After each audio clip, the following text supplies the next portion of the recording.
In the heart of West Africa, long before Europe was ablaze with Renaissance gold or the scepters of kings shaped the destiny of continents, there was a man whose wealth would become the stuff of legend. His name was Mansa Musa, emperor of the Mali Empire, a kingdom that stretched across the sun-baked sands and fertile river valleys of the Niger. Few could imagine the sheer scale of his riches. Gold so abundant it reshaped economies, caravans so immense they stretched for miles, and a vision of leadership that combined devotion, diplomacy, and daring.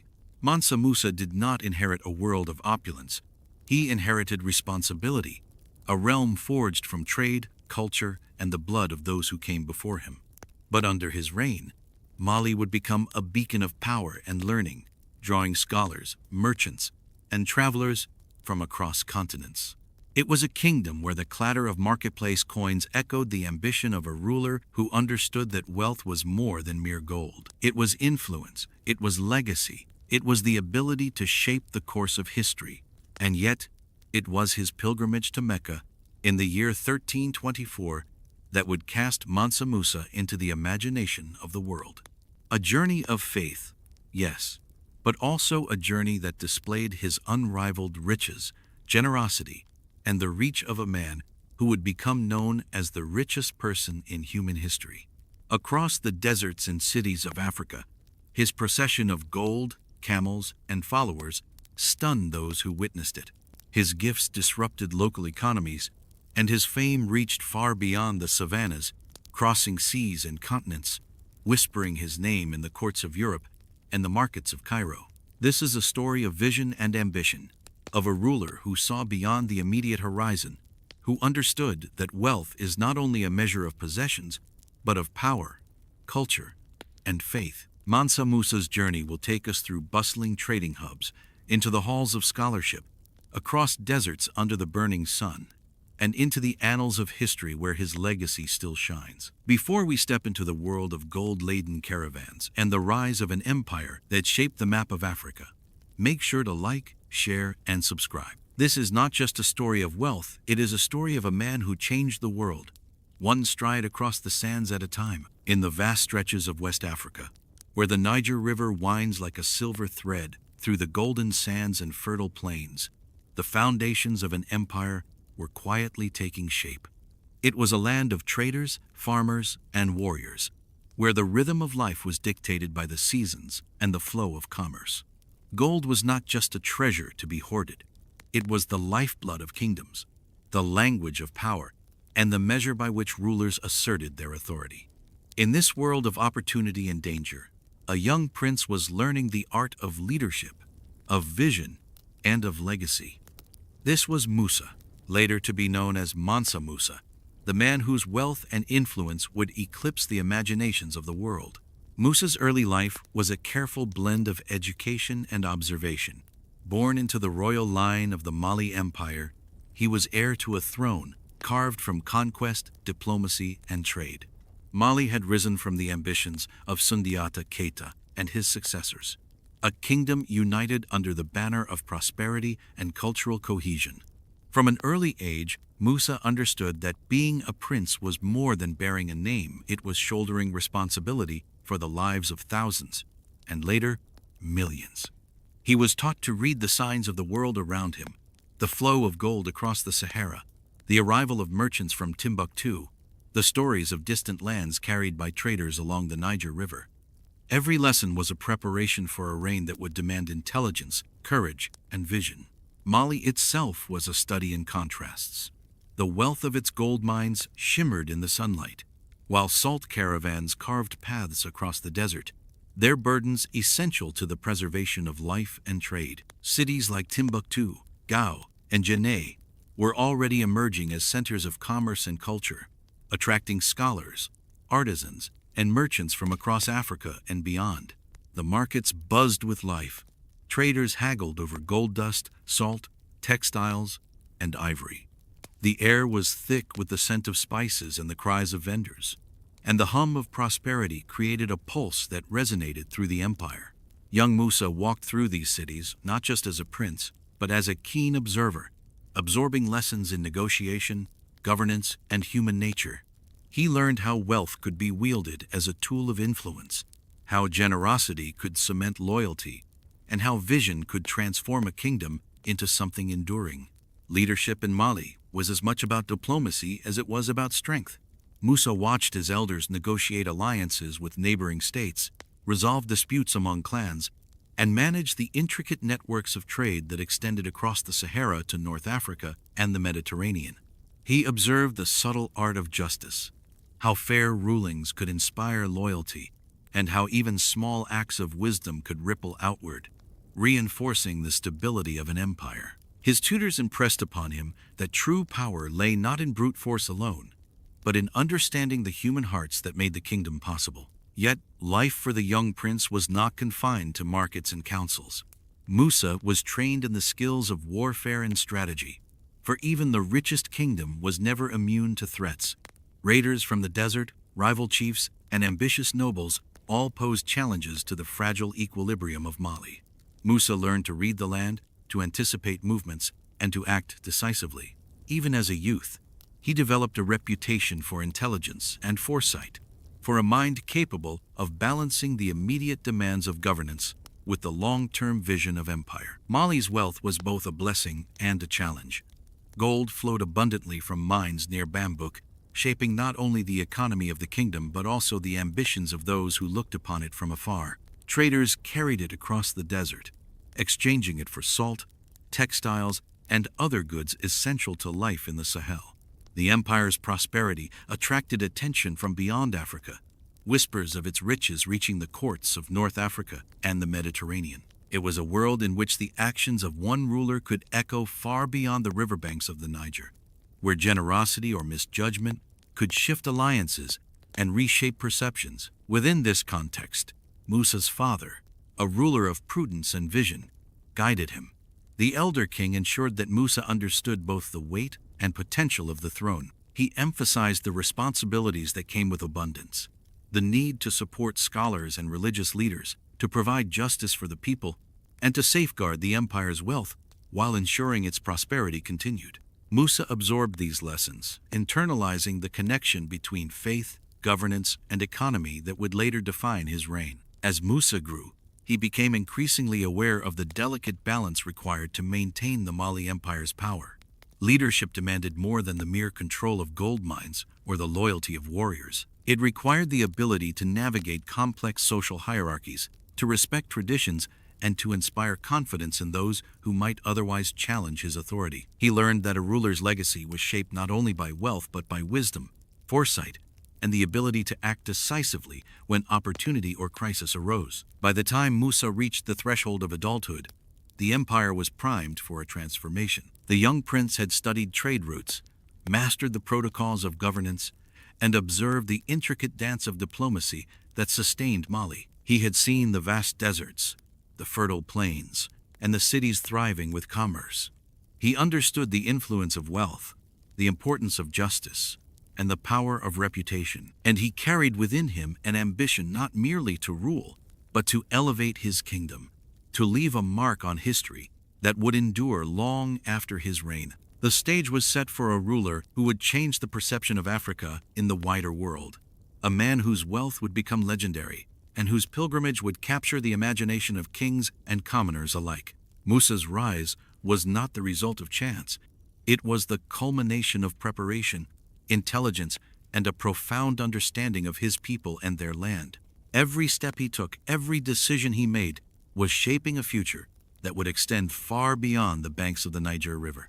And so, as the young prince stood on the banks of the river that nourished his empire, observing the caravans of traders and the bustling city life around him, he carried with him not only the promise of wealth, but the vision of a kingdom whose influence would stretch across continents.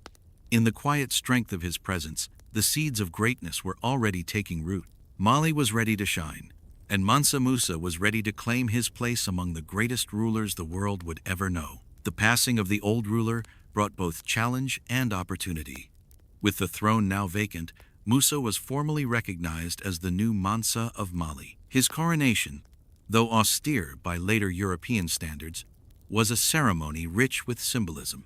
affirming his authority over the diverse peoples of the empire. Nobles, traders, and military leaders assembled, offering their allegiance, while religious leaders invoked blessings upon the young king. Every gesture reinforced the unspoken truth.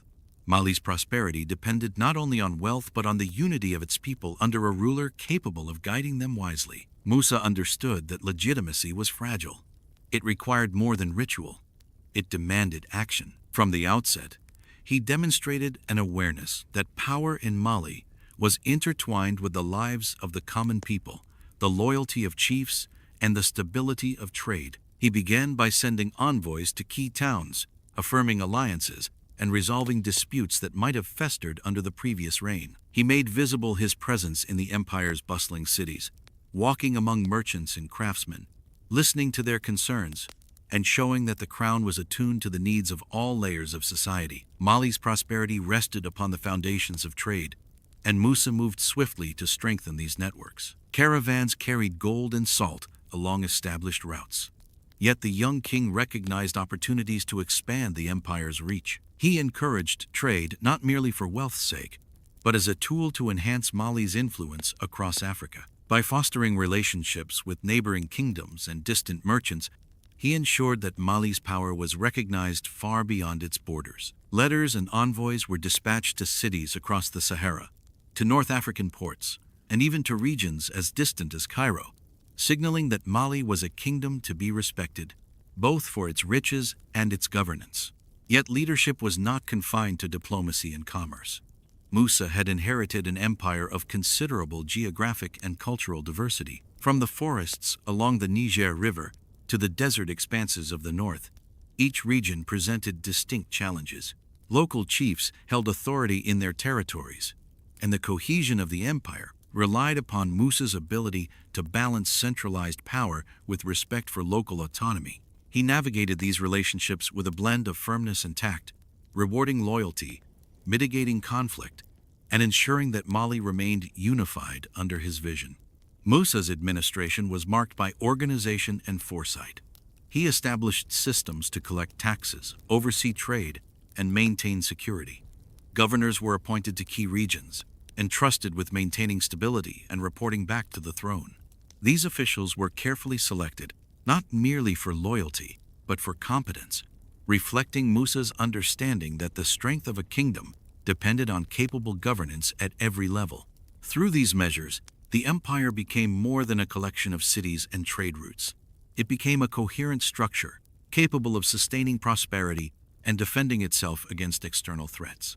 Education and culture also became tools of governance under Musa's guidance. He recognized that a learned society would enhance the prestige of Mali and the authority of the crown.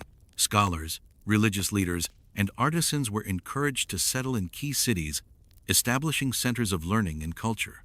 Timbuktu, already a bustling hub of commerce, began its transformation into a city of knowledge, attracting thinkers and students from across Africa and beyond. Musa's vision extended beyond immediate political power. He sought to cultivate a kingdom where culture, education, and religion reinforced the authority and legitimacy of the monarchy. Wealth, though abundant, was handled with care. Musa understood that gold could inspire loyalty, but also greed, envy, and conflict. His early reign demonstrated prudence. Trade was monitored, mines were managed efficiently, and the distribution of resources was controlled to prevent destabilization. In every decision, Musa balanced ambition with responsibility, ensuring that Mali's riches served the long-term stability of the empire rather than the whims of short-sighted leaders or external opportunists. The young king's religious devotion was integral to his authority. Mali was a Muslim empire, and Islam provided a framework not only for faith but for governance, law, and diplomacy. Musa's piety was visible in both public and private life. He funded the construction of mosques, supported scholars, and observed rituals that underscored his role as a ruler guided by spiritual principles. Faith became a bridge between governance and the people, a visible sign that the king's authority was sanctioned by a higher order. This devotion would later become central to his legendary pilgrimage to Mecca, where his wealth and piety would astonish the known world. Even as Musa consolidated power, he faced the realities of a kingdom that demanded vigilance. Neighboring powers eyed Mali's riches with envy, and internal factions occasionally tested his authority. Yet Musa's upbringing, intelligence, and strategic mindset allowed him to navigate these challenges. By combining diplomacy, military readiness, and personal charisma, he maintained the cohesion of the empire and reinforced his emerging reputation as a ruler of vision and strength. Mali's cities flourished under Musa's early rule. Traders continued to bring goods from distant lands, and the empire's marketplaces were alive with activity. Timbuktu's streets echoed with the sounds of commerce and scholarship, while Gao and Jenne thrived as centers of administration and trade. Musa's presence was both symbolic and practical. He was a leader who not only commanded respect, but actively shaped the kingdom's prosperity, ensuring that wealth, culture, and governance reinforced each other. The young king's ambitions extended beyond the borders of Mali. He envisioned a kingdom whose influence would reach across Africa and into the Mediterranean world. Letters were sent to neighboring rulers, trade agreements were negotiated, and envoys traveled to distant courts. Musa was establishing Mali's place on the world stage, signaling that this West African kingdom was more than a local power. It was a state capable of influencing the flow of wealth, culture, and diplomacy across continents. By the end of his early years on the throne, Musa had transformed from a prince learning the ropes of leadership into a sovereign capable of wielding power with intelligence and foresight. He understood the delicate balance between wealth and responsibility, authority and diplomacy, religion and governance. The foundations of an empire that would one day astonish the world were firmly in place.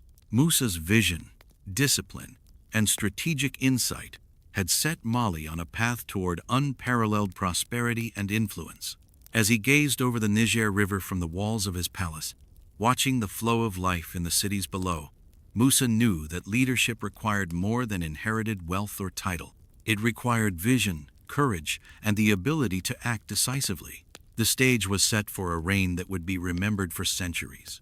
A period in which Mali would shine not only for its riches, but for its culture, knowledge, and the extraordinary leadership of a king who understood that true power lay in the ability to shape the destiny of an entire empire.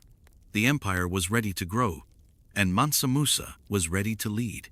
The Mali Empire stretched across vast savannas and deserts, a land of rivers, forests, and fertile plains. Its wealth was rooted not only in the soil, but in the rivers of commerce that connected distant cities, mines, and markets. Gold flowed from the hills of Bambouk and Bure, carried in caravans along the ancient trade routes that crisscrossed West Africa. Salt, equally precious, came from the Sahara, forming the lifeblood of economies from the Niger River Valley to distant Mediterranean ports. It was a kingdom shaped by resources, yet defined by the people who moved, traded, and labored within it. Timbuktu, Jenne, and Gao were the beating hearts of Mali's commercial and cultural life. Timbuktu's streets teemed with merchants from distant lands, their voices mingling in a polyglot of languages: Arabic, Songhai, Mande, and the tongues of traders from North Africa and beyond. Goods moved in an endless rhythm. Gold dust weighed carefully in scales, salt slabs stacked high, textiles dyed in vibrant colors, ivory carved into intricate shapes. Each transaction was more than an exchange of wealth. It was a testament to the empire's organization, its laws, and the oversight of a king who understood the significance of trade as power. Caravans formed the arteries of this economic lifeblood, stretching across the desert like serpents of wealth. Hundreds of camels carried not only gold and salt, but the reputation of the Mali Empire to distant lands. Their leaders, often trusted generals or merchants appointed by the crown, navigated treacherous terrain, guarded against bandits, and ensured the safe delivery of goods. These journeys were as much diplomatic missions as they were commercial ventures, for each caravan carried the message that Mali was prosperous, organized, and under a ruler whose reach extended across the Sahara. The cities themselves reflected the empire's wealth. Timbuktu's architecture combined practicality with grandeur. Mud brick homes and marketplaces stood alongside mosques and administrative buildings that showcased Mali's growing sophistication. Jenne, with its expansive markets and trading hubs, became a center where merchants and scholars met, exchanged goods, and shared ideas. Gao, at the confluence of trade routes, acted as both a military and economic checkpoint, ensuring the flow of commerce remained uninterrupted. These cities were more than population centers. They were symbols of the empire's wealth and a reflection of the king's ability to maintain order and prosperity across such a vast territory. Musa's early awareness of the importance of trade was evident in how he interacted with merchants. He encouraged innovation, established fair regulations, and ensured that trade disputes were resolved efficiently. By maintaining trust and stability in the marketplace, he reinforced Mali's reputation as a kingdom where commerce could flourish safely. Traders knew that wealth could grow under the protection of a strong ruler, and in turn, their success reinforced the authority of the throne. Mali's prosperity was cyclical. The king nurtured trade. Trade generated wealth, and wealth strengthened the empire. Gold was the empire's lifeblood, and its abundance made Mali legendary even before Musa's reign. Mines were carefully managed, labor organized efficiently, and security maintained to protect the precious metal from theft or misuse. Gold did not merely accumulate in vaults. It circulated in the economy, facilitated trade, and underpinned Mali's international influence. The metal itself became a symbol of the empire's stability, and Musa's power, a tangible measure of the kingdom's prosperity and the king's ability to manage resources wisely. Salt, equally vital, shaped not only the economy but the culture of Mali. Caravans transported slabs of salt across hundreds of miles, vital for preservation and nutrition, and crucial to trade with regions far beyond West Africa.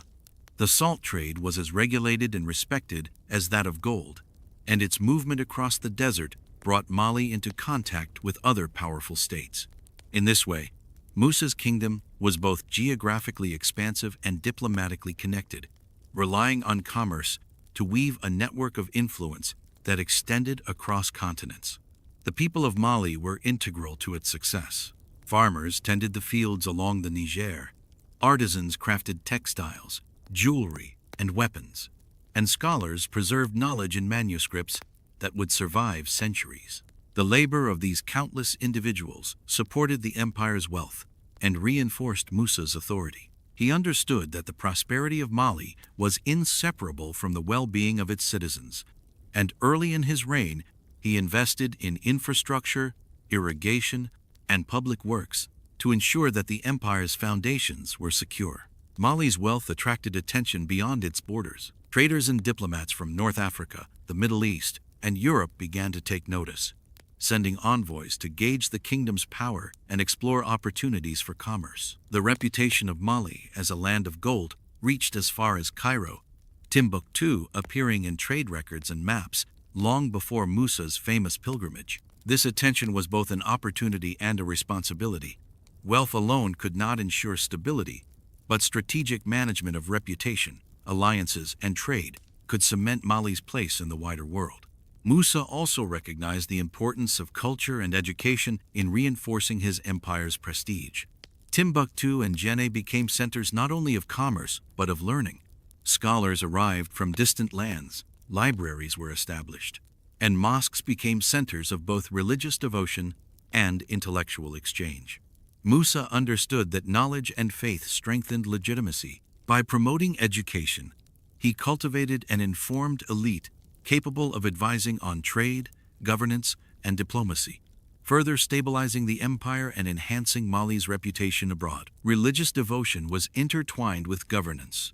Islam provided a framework for law, ethics, and diplomacy, and Musa's piety was a visible testament to his authority. By funding the construction of mosques, supporting scholars, and observing religious obligations, Musa reinforced the idea that the crown's authority was both temporal and spiritual. This faith-based leadership enhanced the unity of the empire, as citizens saw in their king a ruler who guided with both wisdom and moral principle. The young king's foresight extended to long-term planning. Trade routes were mapped and secured, mines managed with careful oversight, and relationships with local chiefs formalized through oaths and alliances. Musa's administration worked to prevent internal unrest, mitigate conflicts, and strengthen the cohesion of a culturally diverse empire. By combining economic acumen, religious devotion, and political savvy, Musa ensured that Mali was not just wealthy, but resilient and respected. By the end of this early stage of his reign, Mansa Musa had set the stage for an extraordinary period of influence. The Mali Empire's cities thrived, trade flowed in unprecedented volumes, and the king's reputation began to echo far beyond West Africa. Musa's leadership had transformed Mali into a kingdom that was not only rich but organized, disciplined, and culturally vibrant. The foundation was laid for a ruler who would astonish the world with his wealth, generosity, and vision. In these years of consolidation and planning, Musa began to envision a pilgrimage that would forever change his legacy. The roads to Mecca would become more than a religious journey, they would be a stage upon which Mali's wealth, faith, and influence would astonish the known world. But before that moment arrived, the empire had to thrive at home, its people secure, its trade networks robust, and its authority unquestioned. Every decision in these years built toward the extraordinary events that would soon place Mansa Musa at the center of global history. Mali was ready to shine, and its king was ready to lead.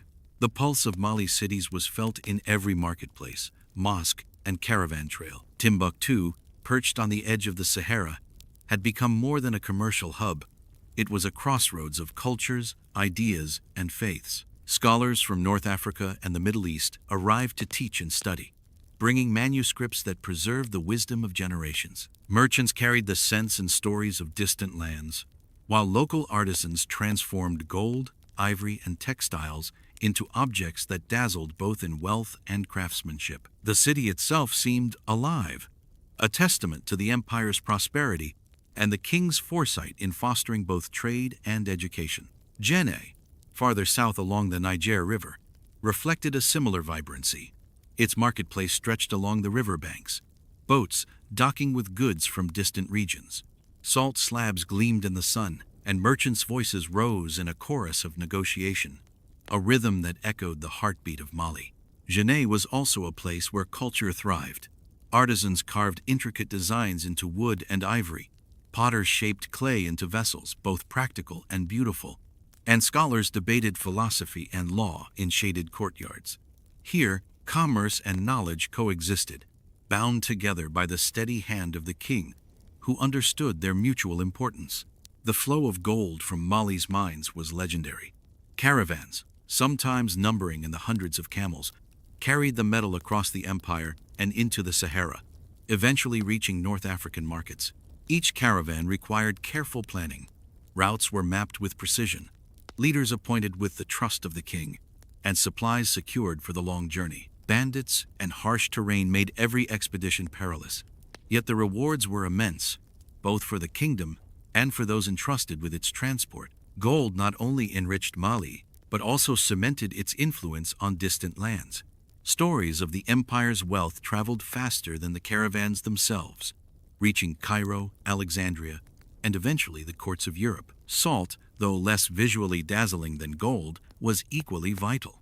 It was essential for preserving food, maintaining health, and facilitating trade. The salt trade connected Mali to distant Saharan oases and beyond, linking the empire to North African and Mediterranean markets.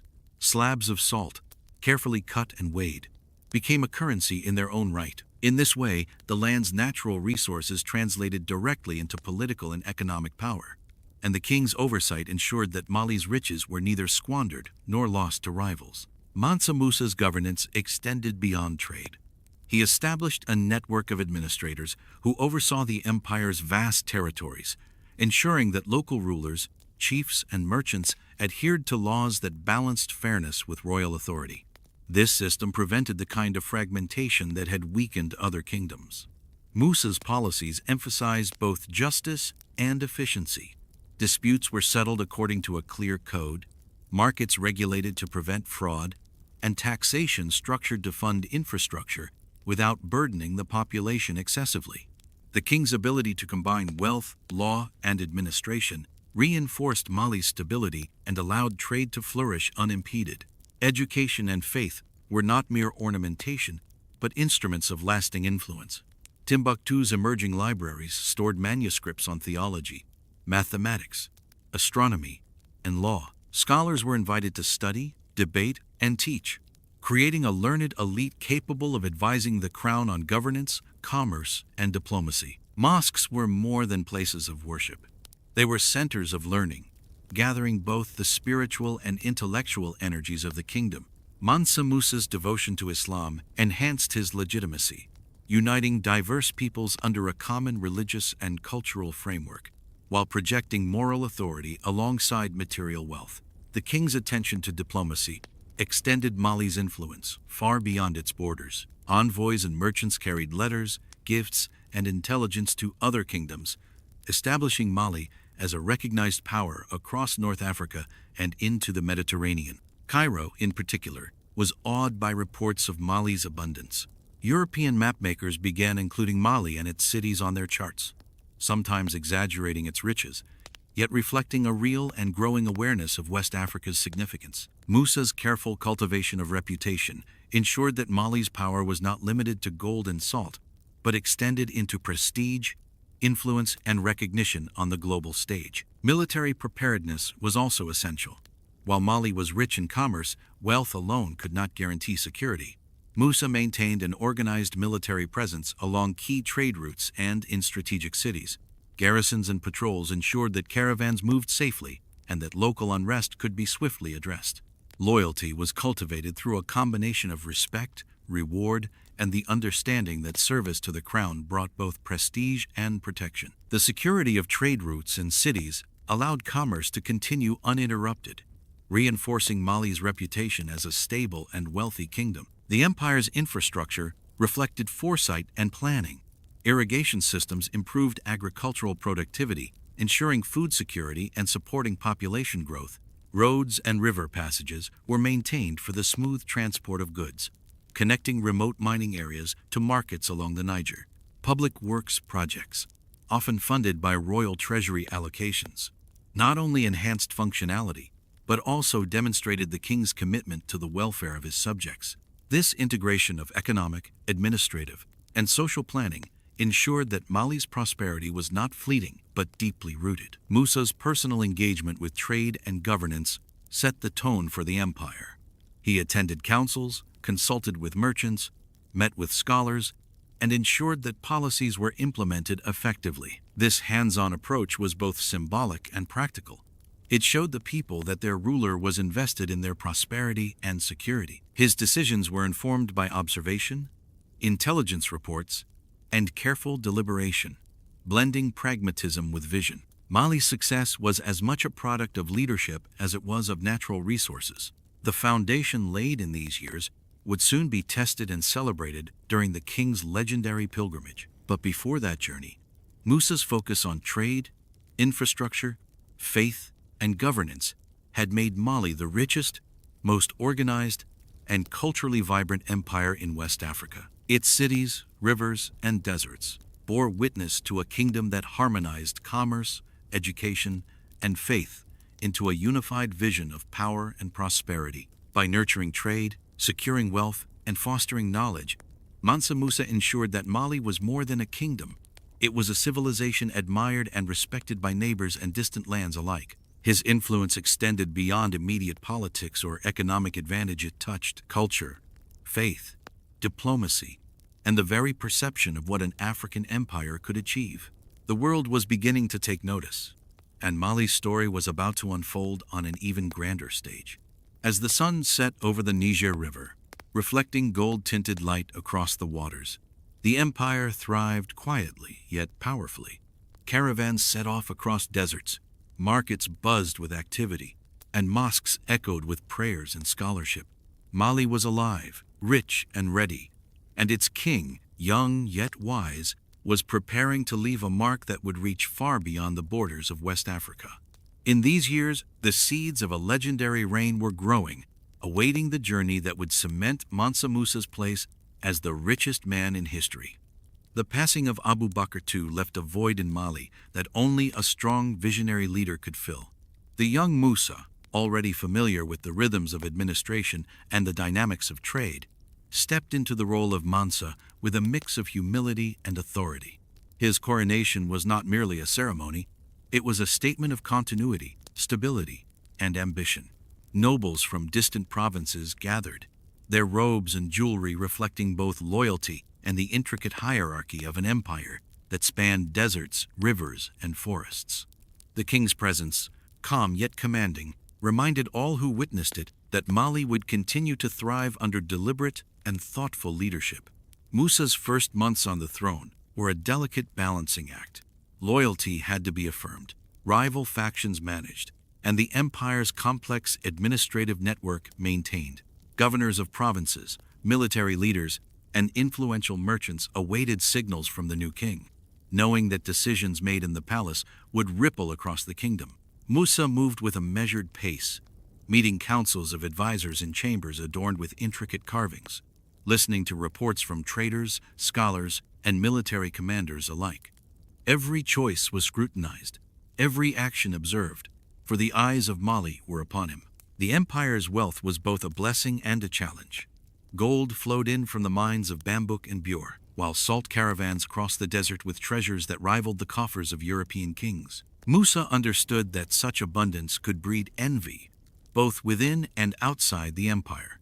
He implemented measures to regulate trade, ensure fair taxation, and maintain the security of valuable caravans. By establishing clear protocols and rewarding loyalty, he created a sense of order amidst potential chaos. Merchants and traders, sensing fairness and opportunity, pledged their allegiance to a king who understood commerce as intimately as conquest. Military preparedness remained a priority. Though Mali had long been secure under previous rulers, the young Mansa recognized that wealth attracted not only admiration, but also envy. Raiders, rival kingdoms, and ambitious nobles were constant threats. Musa strengthened garrisons along critical trade routes, trained units of archers and cavalry, and ensured that provincial commanders were both capable and loyal. Strategic fortifications were inspected personally, rivers patrolled to prevent ambushes, and intelligence networks refined. Leadership in Mali required both vision and vigilance. Musa embodied both. Education and religion were integral to governance. Scholars and imams were invited to the palace to advise on legal matters, theological interpretation, and education. The libraries of Timbuktu and Janneh, already treasures of knowledge, became focal points of state planning. By fostering scholarship, the king not only promoted culture but also cultivated a network of learned men whose counsel would stabilize and legitimize his rule. Religion, too, served as a cornerstone of authority. Musa's adherence to Islam reinforced his moral standing, and his personal devotion inspired respect among subjects and emissaries alike. His court became a center where faith and governance intersected, guiding decisions both domestic and diplomatic. The administration of distant provinces required careful attention. Mali stretched across rivers, savannas, and desert expanses, home to diverse peoples, languages, and customs. Musa established a system in which governors reported regularly to the capital, their authority checked by both oversight and accountability. Taxation was calibrated to sustain the state while avoiding oppression, and trade routes were secured to ensure the uninterrupted flow of goods. By embedding fairness, oversight, and communication into governance, Musa created a sense of unity that transcended regional differences. His early reign also involved personal diplomacy within the empire. Musa traveled along the Niger, visiting key cities and towns to demonstrate his presence, hear grievances firsthand, and cement loyalty. Each journey was both symbolic and practical. It showed that the king was not a distant figurehead but an active participant in the lives of his subjects. Local leaders, from merchants to village elders, were impressed by the king's knowledge of their lands, concerns, and resources. By bridging the gap between palace and periphery, Musa reinforced his legitimacy and strengthened the bonds that held the empire together. Trade policy became a defining aspect of Musa's rule. Mali's merchants were instructed on standards of weights and measures, pricing fairness, and safe conduct. Caravan routes were mapped and patrolled, ensuring that gold, salt, and other commodities reached markets intact. Musa personally oversaw agreements with neighboring kingdoms, ensuring that Mali's wealth was leveraged for strategic alliances rather than squandered on conflict. Economic prosperity, Musa understood, was inseparable from political power. One could not exist without the other. The young king's personal demeanor played a role in consolidating authority. Musa was known for his measured speech, careful judgment, and keen observation. He rarely acted impulsively, preferring to weigh intelligence, advice, and precedent before making decisions. Nobles and generals learned quickly that Musa's calm exterior belied a sharp mind, capable of rewarding loyalty and punishing disloyalty with precision. His reputation for fairness and insight spread quickly, ensuring that those who sought to undermine him did so at great risk. Cultural and religious patronage also defined this period. Musa commissioned mosques, schools, and libraries, sending a clear message that Mali's wealth was not only material but intellectual and spiritual. These projects served multiple purposes. They glorified the state, strengthened social cohesion, and showcased the king's commitment to faith and learning. Craftsmen, scholars, and religious leaders were invited from within Mali and abroad, bringing with them new techniques, ideas, and perspectives. The king's engagement with culture reinforced his image as a ruler whose vision encompassed both prosperity and enlightenment.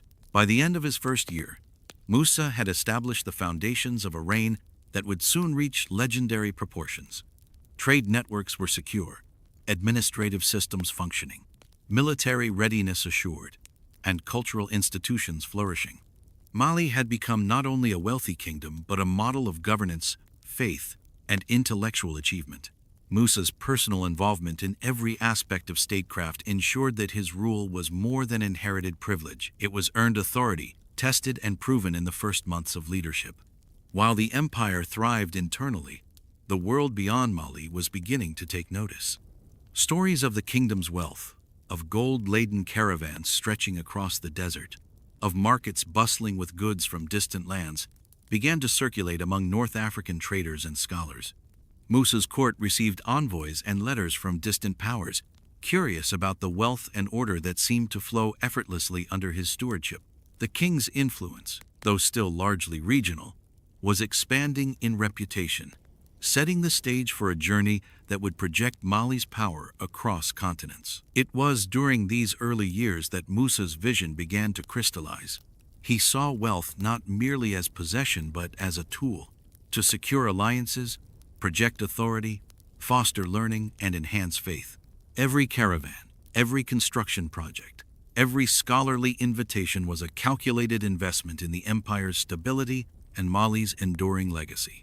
The king's intellect and ambition were apparent to all who observed him, marking him not merely as a ruler of a wealthy kingdom, but as a man destined to reshape perceptions of Africa, wealth, and leadership in the eyes of the wider world. By combining strategic governance, economic acumen, religious devotion, and cultural investment, Mansa Musa transformed Mali from a powerful kingdom into a legacy in motion. The foundation laid during his early reign would enable him to undertake ventures that would astonish the world. Pilgrimages that left cities in awe, monumental projects that enhanced both learning and faith, and diplomacy that positioned Mali as a kingdom of global renown. Musa's journey had begun, and the seeds of his enduring legend were firmly planted in the golden soil of Mali. The empire, vibrant and organized, awaited the king's next moves. Caravans continued to wind along the Niger. Marketplaces thrummed with activity. Scholars debated in courtyards, and citizens looked to their king with a mixture of awe and expectation. Mansa Musa, young but resolute, was already shaping a reign that would become synonymous with wealth, vision, and unmatched historical significance. The next chapter of his life promised adventure, ambition, and a journey that would echo across continents and centuries. With the foundations of his rule established, Musa's thoughts turned toward consolidating power across the far reaches of the empire. Mali's vast territories, stretching from the forests of Guinea to the edges of the Sahara, demanded constant oversight. Provinces were diverse in language, culture, and resources, and maintaining unity required a combination of diplomacy, strategy, and personal presence. Musa dispatched trusted emissaries to key regions, carrying letters and gifts, reaffirming his authority, and ensuring that local leaders aligned with the king's vision. His correspondence was meticulous, reflecting not just administrative necessity but a careful cultivation of loyalty and respect. Musa understood the delicate balance between strength and benevolence, Too harsh, and rebellions could erupt. Too lenient, and authority would weaken. In towns along the Niger, he implemented systems of oversight that rewarded fairness and diligence. Governors who demonstrated competence and honesty received both recognition and material support. Those who faltered were corrected swiftly but judiciously, ensuring that discipline did not become oppression. By blending justice with pragmatism, Musa created a network of leadership that was both loyal and capable of carrying out his policies while representing the empire's moral authority. Trade remained central to the stability of the empire. Musa's early reign saw innovations in logistics and security, ensuring that caravans of gold, salt, and other commodities moved efficiently across vast distances. Along the desert routes, camel trains were guided by seasoned leaders who understood both the terrain and the dangers of bandits. Marketplaces in Timbuktu, Gao, and Jenne flourished, becoming hubs of commerce where goods from distant lands mingled. Musa's presence in these economic centers was not only symbolic but strategic. He cultivated merchants' trust, encouraged investment, and projected an image of Mali as a kingdom both prosperous and orderly. Musa's attention to education and religion deepened. Scholars and religious leaders were given resources to establish schools, libraries, and centers for learning. Timbuktu scholars, some traveling from distant lands, found in Musa a patron who valued knowledge as much as wealth. The king commissioned manuscripts, invited teachers, and encouraged the study of law, theology, astronomy, and medicine. Religion, particularly Islam, was both a personal devotion and a tool of governance. By aligning piety with statecraft, Musa strengthened the moral legitimacy of his rule and created a cultural identity that transcended local differences. Diplomacy with neighboring kingdoms was a subtle yet vital part of Musa's consolidation. Envoys were sent to the rulers of Songhai, Gao, and beyond, delivering gifts and negotiating agreements that ensured peace and mutual benefit. These interactions were delicate. A misstep could provoke hostility or disrupt trade. Musa's diplomacy emphasized respect, strategic generosity, and a demonstration of Mali's wealth and stability. Gold, the empire's most visible symbol of prosperity, became a tool of influence, used to impress, negotiate, and build alliances. Through careful management, Mali projected power not through fear alone, but through the persuasive strength of its wealth and culture. Musa's military strategy complemented his political and economic initiatives. While Mali had no immediate external threats, Musa knew that power was never secure without readiness. He maintained well-trained contingents along borders, fortified key towns, and implemented regular drills for soldiers. Commanders were chosen not only for bravery but for intelligence and loyalty. Musa's personal oversight of military matters reflected his understanding that the perception of strength often deterred conflict more effectively than the outbreak of war. The army's discipline, readiness, and loyalty became another pillar of his authority. The young king's personal presence in Mali's cities reinforced his connection to the people. Musa traveled to major towns, observing local governance, resolving disputes, and engaging with citizens directly. These journeys were more than ceremonial. They demonstrated that the king's authority was active, visible, and compassionate. People saw a ruler who understood their needs and whose decisions affected not just the nobility, but the broader population. Such direct involvement fostered respect, reduced potential unrest, and encouraged loyalty, creating a political culture where governance was both respected and effective. Musa's vision extended beyond immediate governance. He recognized that Mali's reputation in the wider world could enhance the kingdom's security and influence. Stories of gold, trade, and culture spread to North Africa, the Middle East, and even Europe. Musa's court received visitors and letters from distant lands, eager to witness the kingdom's wealth and sophistication. He understood that perception mattered. By cultivating Mali's image abroad, he could protect its interests, secure trade partnerships, and deter potential rivals.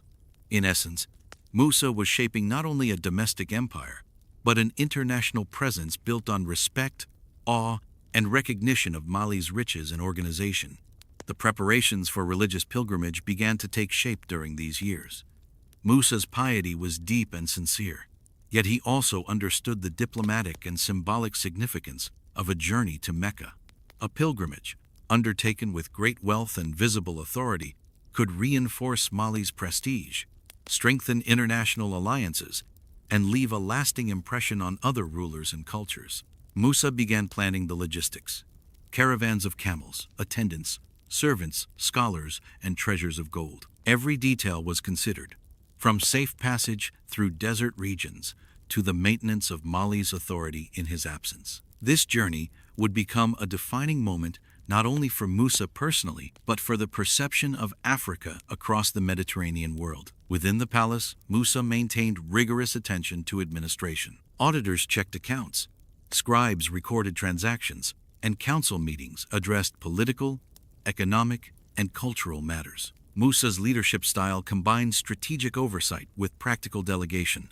He relied on capable advisors while retaining the final authority on critical decisions. His attention to detail ensured that the empire ran efficiently, while his charisma and personal authority inspired loyalty across the hierarchy. Mali was not simply a kingdom with wealth, it was a state with structure, vision, and enduring influence. By the end of his consolidation period, Musa had created a system in which wealth, governance, military readiness, religion, education, and diplomacy reinforced one another. The kingdom was unified, prosperous, and culturally vibrant. Mali's citizens, merchants, scholars, and leaders all recognized the stability and fairness of Musa's rule. From the bustling marketplaces to the fortified towns along the Niger, the influence of the king was clear, respected, and unchallenged. Yet, even as Musa strengthened his kingdom, he prepared for an extraordinary venture that would etch his name into history. The pilgrimage to Mecca, already planned and meticulously organized, promised to extend Mali's influence beyond the African continent. With caravans laden with gold and attendants numbering in the thousands, the journey would not only fulfill a religious obligation, but also demonstrate the magnitude of Mali's wealth, the sophistication of its administration, and the vision of its king. This undertaking would transform Musa's reign from a story of domestic success into a legend known across continents. Mansa Musa's early reign was therefore a careful balance of preparation and ambition. Governance, commerce, diplomacy, military readiness, religious devotion, and cultural development all served his overarching vision. A Mali that would be remembered not only for its riches but for its sophistication, stability, and global stature. Musa's understanding of the interconnectedness of power, wealth, faith, and culture set the stage for the events that would define his legacy. As the empire continued to flourish under his guidance, the young king looked beyond the horizon, imagining the deserts, cities, and kingdoms that awaited him. Mali's prosperity was secure, yet Musa knew that true influence required projection of power beyond borders. The pilgrimage to Mecca would be the ultimate expression of this philosophy, a combination of devotion, strategy, diplomacy, and display of wealth that would resonate for generations. In those early years, Musa laid the foundation for a reign that would become synonymous with both boundless riches and visionary leadership. With every decision, every caravan dispatched, every scholar supported, and every provincial dispute resolved, Mansa Musa's reputation grew. The kingdom looked to him not just as a ruler, but as a symbol of Mali's potential, ambition, and place in the world. His next steps, the pilgrimage, the diplomatic reach, and the consolidation of international influence, would mark the transformation of Mali from a regional power into a name recognized across continents, remembered for centuries as the kingdom of the richest man in history. The Mali Empire, already rich in gold and trade, was about to witness a transformation in culture, faith, and learning under the careful direction of Mansa Musa. While his wealth and political skill secured the loyalty of nobles and merchants, Musa recognized that the long-term strength of his kingdom required more than gold. It demanded the cultivation of knowledge, faith, and institutions that could outlast any one ruler. From the outset, Musa's devotion to Islam guided his vision for Mali. Unlike some rulers who merely observed religious practices as formality, Musa infused governance with piety. His faith was visible in daily life. He prayed, observed Islamic customs, and maintained close relationships with scholars and religious leaders. But Musa's piety was also deeply strategic. By positioning Mali as a devoutly Islamic state, he connected his empire to a broader network of trade, scholarship, and political legitimacy that stretched from North Africa to the Middle East. This religious legitimacy strengthened his authority at home and enhanced Mali's prestige abroad. One of Musa's first initiatives was to commission the construction and renovation of mosques in major cities across the empire. Timbuktu, already a growing center of commerce, became the focal point of these projects. The Jingareber Mosque, a striking structure built of mud brick and timber, reflected both devotion and ambition. Its soaring minarets and intricately designed prayer halls symbolized the empire's wealth, faith, and technical skill. The construction was more than a religious endeavor. It was a statement that Mali was a kingdom capable of blending spiritual purpose with administrative organization. Each mosque became a hub not only for worship but for learning, as scholars gathered to teach the Quran, jurisprudence, and the sciences. Musa did not limit his support to architecture alone. He actively encouraged the growth of libraries and centers of learning.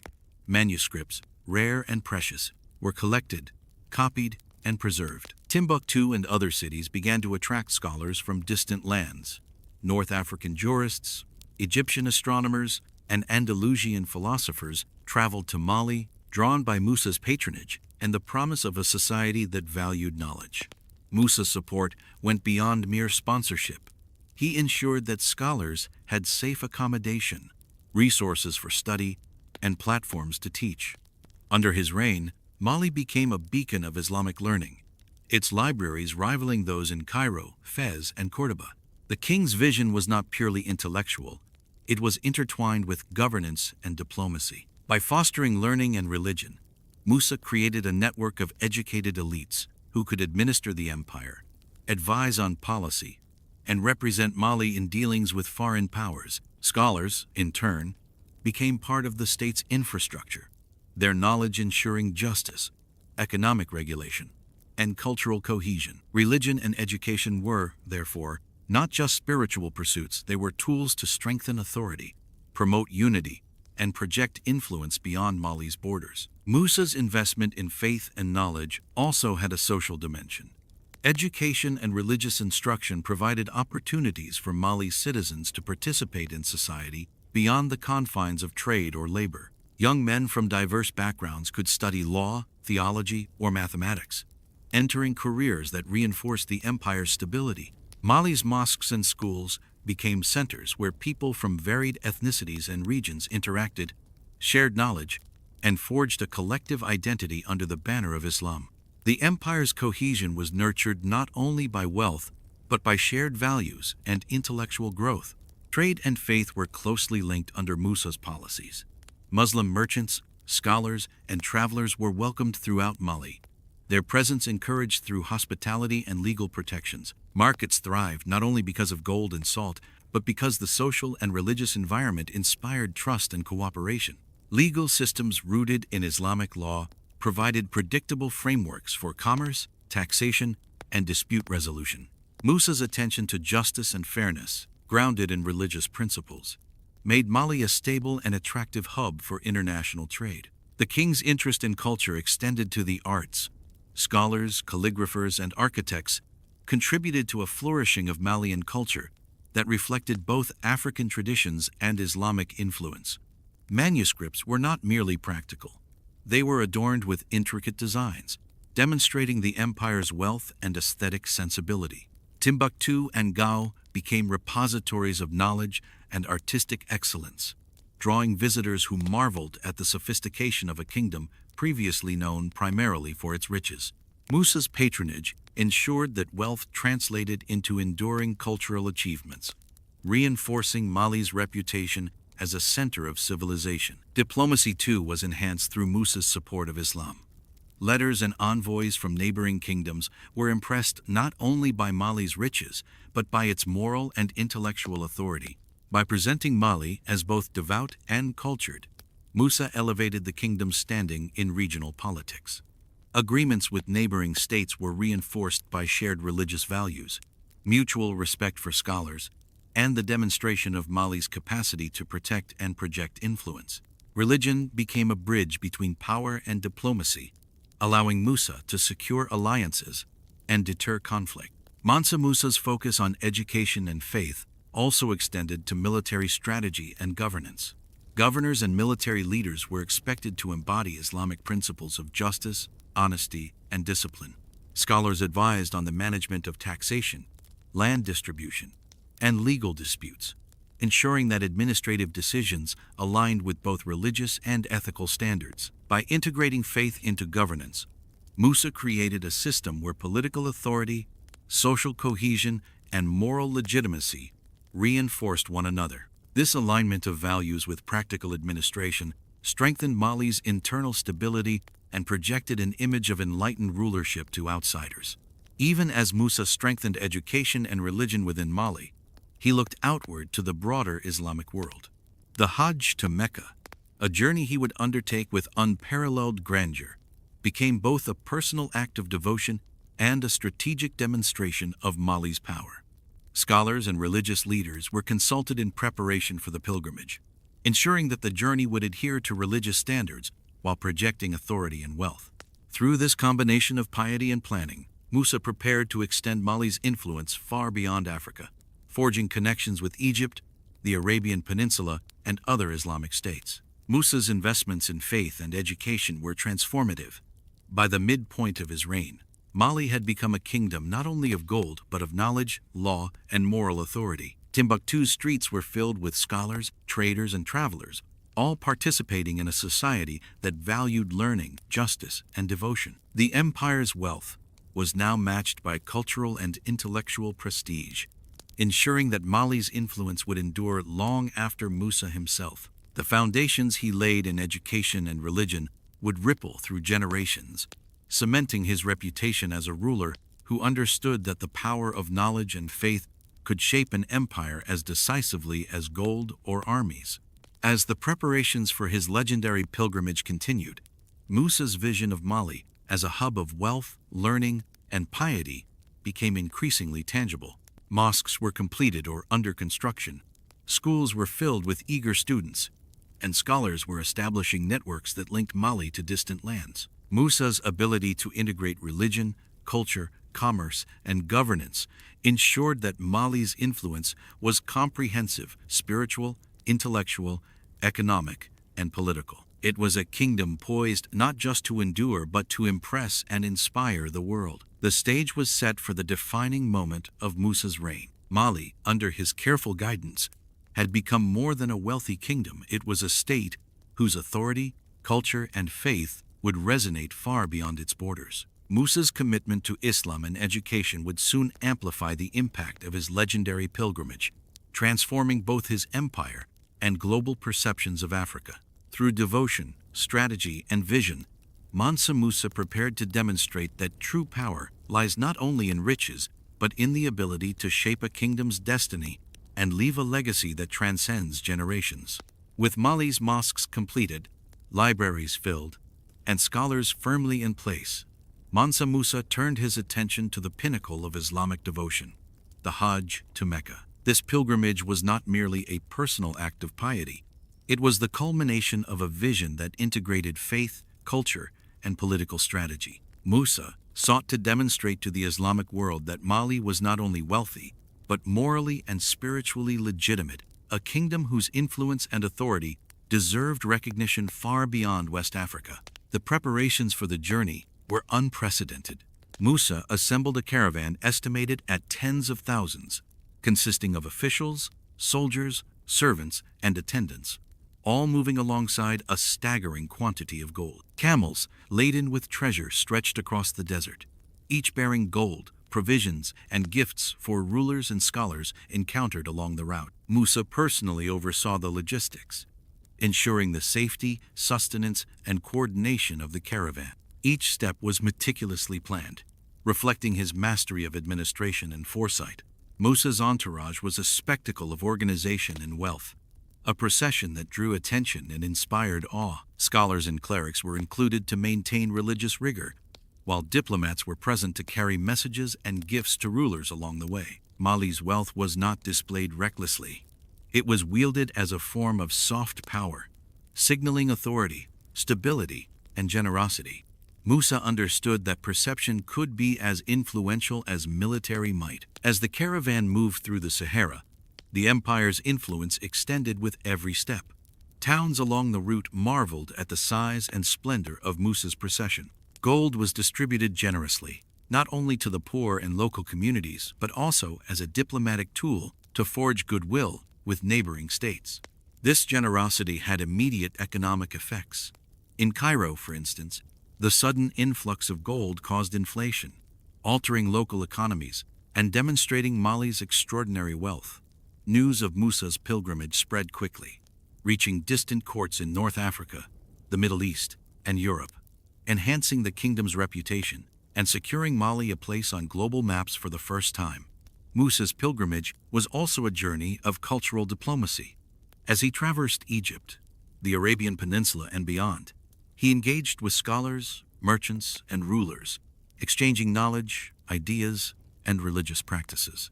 He carried manuscripts and texts that enriched libraries along the way, and his entourage included experts in astronomy, law, and theology who shared Mali's intellectual resources. These exchanges were not casual. They were deliberate efforts to establish Mali as a hub of learning and faith. By aligning Mali with the broader Islamic scholarly network, Musa strengthened both the legitimacy and cultural prestige of his empire. The journey tested Musa's leadership and organizational skill. Desert conditions were harsh. Scorching days, freezing nights, and scarce water threatened the health of men and animals alike. Musa's careful planning mitigated these risks, but his leadership was critical in maintaining morale and discipline. He moved among his people, ensuring that orders were understood, resources properly allocated, and that the pilgrimage proceeded without chaos. The success of this undertaking reinforced his authority and demonstrated the capability of Mali to manage not just domestic governance, but international, multifaceted ventures. Throughout the Hajj, Musa maintained a keen awareness of symbolism. His choice to travel with a vast, highly visible entourage signaled the empire's unity and abundance. Every mosque he visited or gift he bestowed conveyed the values of Mali: faith, generosity, and justice. Unlike rulers who relied solely on conquest to project power, Musa used devotion and wealth as instruments of influence. Cities along the pilgrimage route remembered the emperor not just for the size of his gold, but for the thoughtfulness and respect with which he engaged religious and civic communities. The pilgrimage also had enduring intellectual and cultural consequences. Scholars who traveled with Musa or were encountered along the route carried knowledge back to Mali, enriching libraries and educational institutions. Timbuktu, already a growing intellectual center, expanded in reputation as a result, attracting additional scholars from Morocco, Egypt, and Andalusia. Musa's investment in religious and educational infrastructure created a feedback loop. Knowledge strengthened faith, faith reinforced governance, and governance supported further cultural development. The Hajj was both a culmination and a catalyst for this cycle. Mansa Musa's careful attention to finance during the pilgrimage ensured that Mali's economy remained stable despite the enormous expenditure.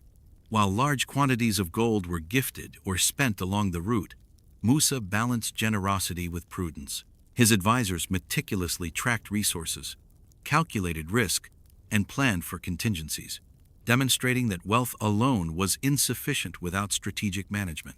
Musa's governance, whether at home or on the road, revealed a ruler who understood that the true power of riches lay not in accumulation but in their deployment to enhance prestige, secure alliances, and reinforce the moral and political order. Upon reaching Mecca, Musa performed the rituals with solemn devotion. Pilgrimage, prayers, offerings, and public acts of charity underscored both his faith and the dignity of Mali. Local rulers and scholars observed the precision and respect with which Musa conducted his duties, earning admiration and cementing his reputation across the Islamic world. The pilgrimage thus achieved multiple objectives simultaneously: spiritual fulfillment, diplomatic recognition, and the affirmation of Mali's status as a wealthy, well-governed, and culturally sophisticated empire. The return journey was equally significant. Musa brought back scholars, religious leaders, and artisans, enriching Mali's institutions. Libraries were expanded, mosques renovated, and schools enhanced, creating enduring centers of knowledge and faith. The Hajj had not been a temporary display. It had permanently elevated Mali's intellectual and cultural capital. Cities like Timbuktu, Gao, and Jenne now stood as monuments not only to wealth but to learning, religion, and governance. Mali's influence was tangible, visible, and respected by neighboring states and faraway kingdoms alike. Mansa Musa's pilgrimage remains one of the most extraordinary in history, not simply for the size of his entourage or the amount of gold he carried, but for the comprehensive vision it represented. He leveraged wealth, faith, scholarship, and diplomacy in unison, creating a powerful statement about the nature of leadership. Musa's journey showed that true authority extended beyond conquest and control. It included the power to inspire, educate, and connect disparate regions through shared values and mutual respect. By the end of the Hajj, Mali was no longer just a kingdom of gold. It was a beacon of faith, learning, and cultural prestige. Mansa Musa had transformed the perception of West Africa on the global stage, leaving an impression that would endure in maps, chronicles, and the collective memory of distant lands. He demonstrated that wealth, while extraordinary, was most effective when married to vision, piety, and the capacity to shape human institutions. The preparations for the pilgrimage, the journey itself, and the subsequent cultural and economic transformations marked a turning point in Musa's reign. They underscored his unique combination of devotion, strategic foresight, and leadership acumen. Mali's cities flourished, scholars thrived, and the empire's global reputation reached unprecedented heights. Musa's investment in faith and education had created a legacy that no single reign could erase. It would resonate across generations, forming the foundation for Mali's golden age. As the emperor settled back into his palace in Niani, surrounded by new knowledge, libraries, and advisors, he understood that the empire he governed had been transformed. Gold remained abundant, but it was now matched by intellectual, cultural, and spiritual wealth. Mansa Musa had shown the world that true richness was not simply measured in gold, but in the power to elevate a civilization and leave an enduring legacy. The journey to Mecca had achieved more than personal piety. It had rewritten the place of Mali in history, ensuring that Musa's reign would be remembered for centuries as the pinnacle of African splendor, faith, and wisdom. In the early months of 1324, Mansa Musa prepared to embark on a journey that would become legendary, not only in West Africa but across the known world. The pilgrimage to Mecca was an obligation for every devout Muslim who could undertake it. Yet no ruler before him had approached it with such scale, precision, and vision. This was not a journey of mere devotion. It was a demonstration of Mali's wealth, power, and strategic influence. Musa's preparations began long before the caravan set forth. Tens of thousands of people were gathered, soldiers to ensure security, servants and attendants to manage logistics, and scholars to maintain the sanctity and purpose of the pilgrimage. Caravans of camels were loaded with gold, gifts, provisions, and treasures from Mali's vast resources. Each camel, each servant, and each scholar had a role to play in the success of the expedition. Musa personally oversaw these arrangements, meticulously planning the route, the distribution of wealth, and the contingencies for the harsh deserts and distant lands ahead. The departure from Niani, the imperial capital, was itself a spectacle. Citizens lined the streets, watching the emperor and his entourage march across the plains. Music, prayer, and ceremonial displays marked the beginning of a journey that would be remembered for centuries. The procession stretched for miles. Camels laden with gold bars, precious textiles, and ivory marched alongside scholars and officials, while soldiers maintained order, ensuring that the procession moved efficiently across the vast landscape of the empire. As the caravan entered the desert, the challenges became immediate and tangible. The Sahara was unforgiving, blistering heat during the day, freezing nights, and the constant scarcity of water tested both men and animals. Musa's planning mitigated many dangers, but the discipline of his followers and the careful organization of resources were critical to survival. He moved among his people, ensuring that instructions were followed, that camels were not overburdened, and that morale remained high. His presence inspired confidence. It reassured the caravan that the emperor was not distant from the realities of travel, but actively engaged in every decision and challenge. The journey was also a journey of diplomacy and cultural exchange. As the caravan passed through the Sahel and approached North Africa, cities along the way marveled at its size and splendor. Local rulers, merchants, and scholars were amazed by the procession and the wealth it carried. Gold, the most visible representation of Mali's abundance, was distributed generously. Gifts were given to mosques, local communities, and dignitaries, creating goodwill and forging alliances along the route. In Cairo, for example, the sudden influx of gold affected local economies, demonstrating Mali's immense resources and enhancing its reputation as a wealthy and powerful kingdom. Musa understood that generosity could be a form of influence. It was both an expression of faith and a strategic exercise in international diplomacy. Mansa Musa's entourage included not only soldiers and servants, but also scholars, clerics, and diplomats. This composition underscored the dual purpose of the pilgrimage: spiritual devotion and statecraft. Religious scholars ensured that rituals were performed correctly and that the sanctity of the journey was preserved. Diplomats carried messages to foreign rulers, exchanging gifts, knowledge, and assurances of Mali's stability and wealth. The combination of faith, scholarship, and political acumen made Musa's Hajj a statement of Mali's sophistication and the emperor's vision as a leader whose influence extended far beyond his borders. The journey also highlighted the logistical mastery required to manage such a vast movement of people and resources. Water sources had to be identified in advance, provisions rationed, and routes carefully planned to avoid danger and ensure progress. Camels had to be rotated and cared for.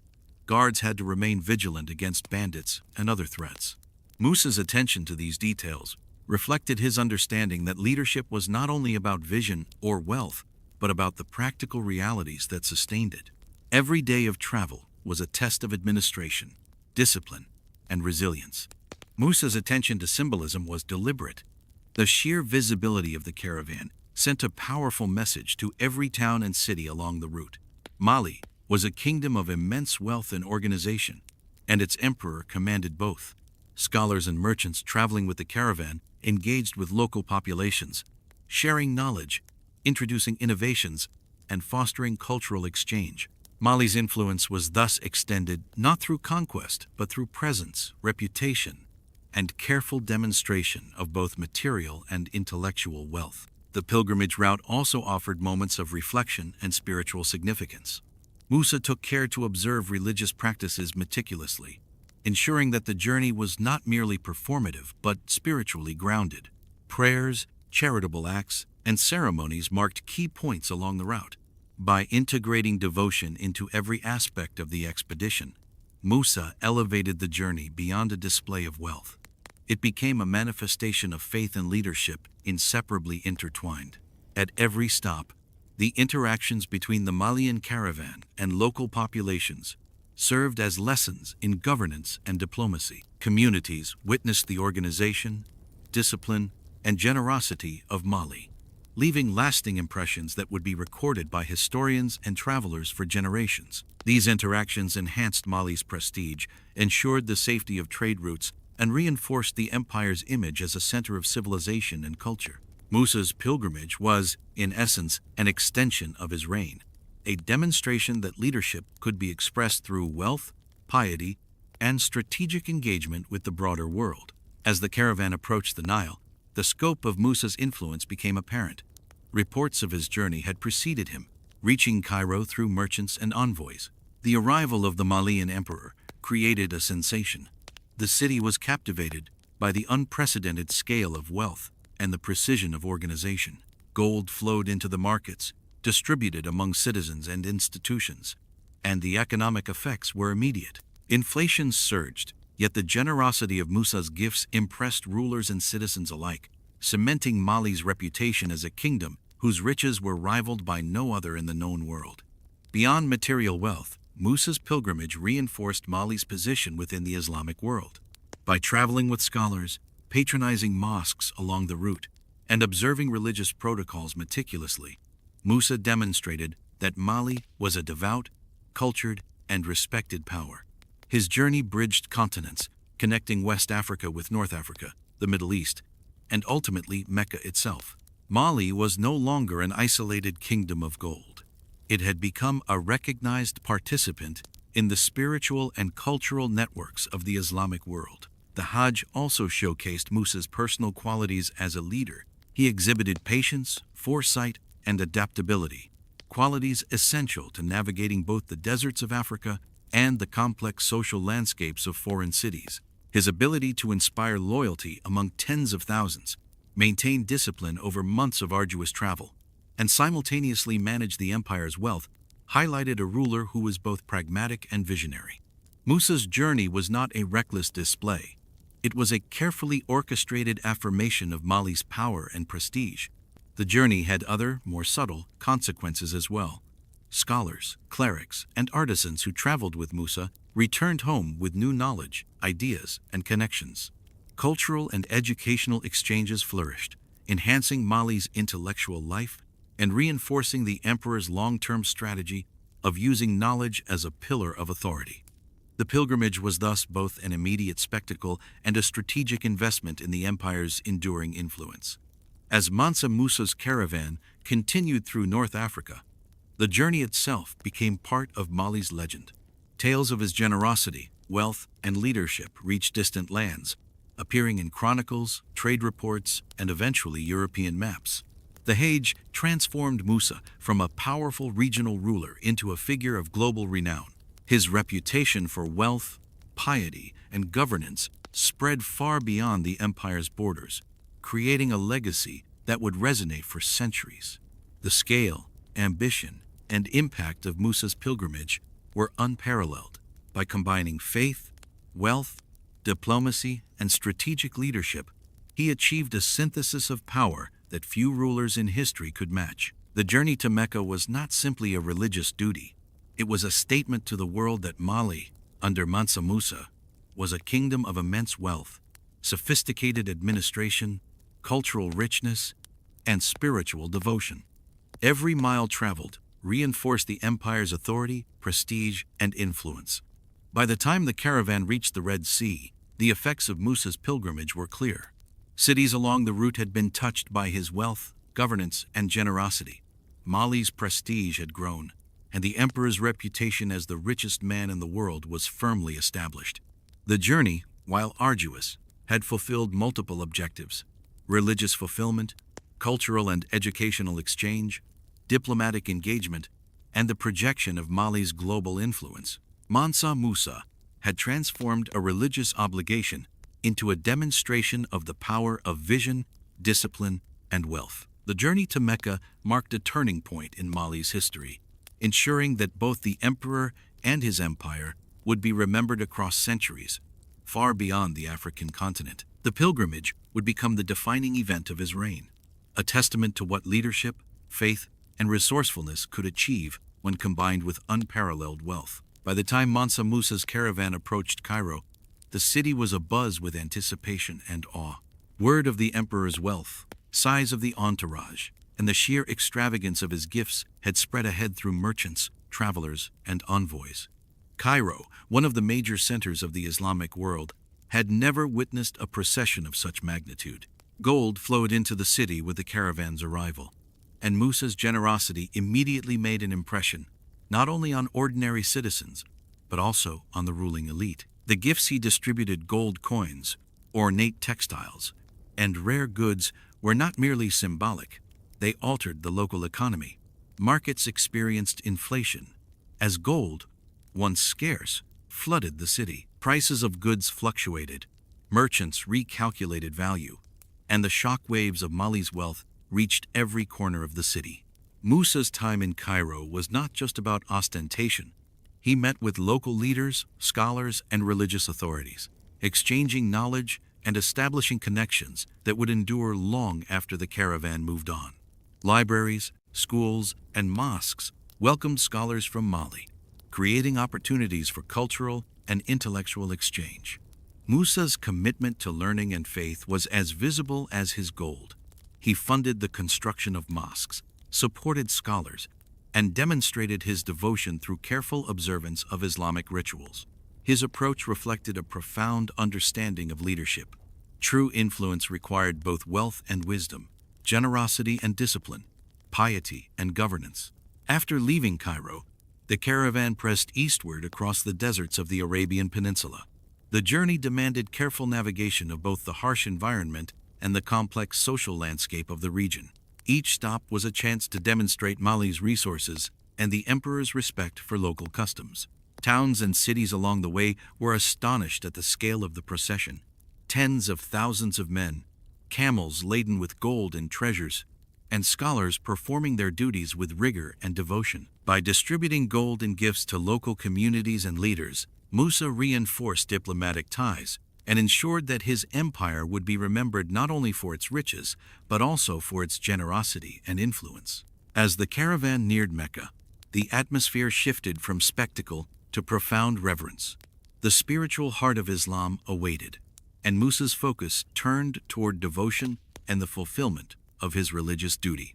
Pilgrims from across the world had gathered for the Hajj, yet none could match the scale and preparation of the Malian emperor's journey. Musa and his entourage engaged in the full complement of religious rites, prayers at the Kaaba, circumambulation, and acts of charity. Every gesture was deliberate, reflecting both personal piety and the embodiment of Mali's prestige. The pilgrimage cemented Mansa Musa's status as a devout ruler, a custodian of faith, and a sovereign whose authority extended beyond borders. The impact of Musa's presence in Mecca was profound. Scholars documented his generosity, merchants marveled at the wealth he carried, and chroniclers began recording stories that would endure for centuries. The emperor distributed gold to the poor, funded infrastructure improvements, and supported religious institutions, leaving a tangible imprint on the city. The pilgrimage had become more than a spiritual journey. It was a demonstration of Mali's global relevance and the power of wealth wielded with strategy and vision. Musa understood that leadership required more than command of armies or accumulation of resources. It required the ability to project influence through cultural, religious, and diplomatic means.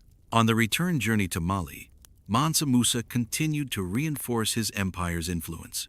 Caravans carried scholars, manuscripts, and architectural ideas from Mecca and Cairo back to West Africa. Timbuktu, Djenné, and other cities would benefit from this influx of knowledge, establishing Mali as a center of learning and culture for generations to come. Musa's vision extended beyond immediate political or economic gains.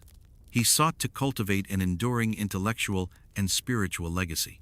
By integrating the experiences and knowledge gained during the pilgrimage, Mali would thrive not only as a source of gold, but also as a hub of scholarship, education, and religious devotion. The route home also provided opportunities to cement Mali's political and commercial relationships. Local leaders, merchants, and scholars along the way had witnessed the scale of Musa's resources and the discipline of his administration. By distributing gifts and maintaining careful interactions, Musa ensured that his empire's reputation for wealth, stability, and cultural sophistication remained intact. Even the smallest towns along the desert route carried tales of the Malian emperor, tales that would travel with traders and travelers for decades. Musa's pilgrimage thus functioned as both a religious act and a masterclass in diplomacy, reinforcing Mali's influence across North Africa and the broader Islamic world. Upon returning to Niani, the capital of Mali, the effects of the Hajj were immediately visible. Timbuktu's universities and libraries began to attract scholars from across Africa and the Middle East. Mosques were constructed or renovated, reflecting architectural influences Musa had observed abroad. Artisans, merchants, and intellectuals flocked to Mali, drawn by the promise of patronage and opportunity. The Hajj had transformed the empire. Gold had been a catalyst for cultural enrichment, diplomatic recognition, and global prestige. Musa's leadership was no longer measured solely by wealth or military power, but by the enduring impact of his vision and actions. The return from Mecca also solidified Musa's reputation among his subjects.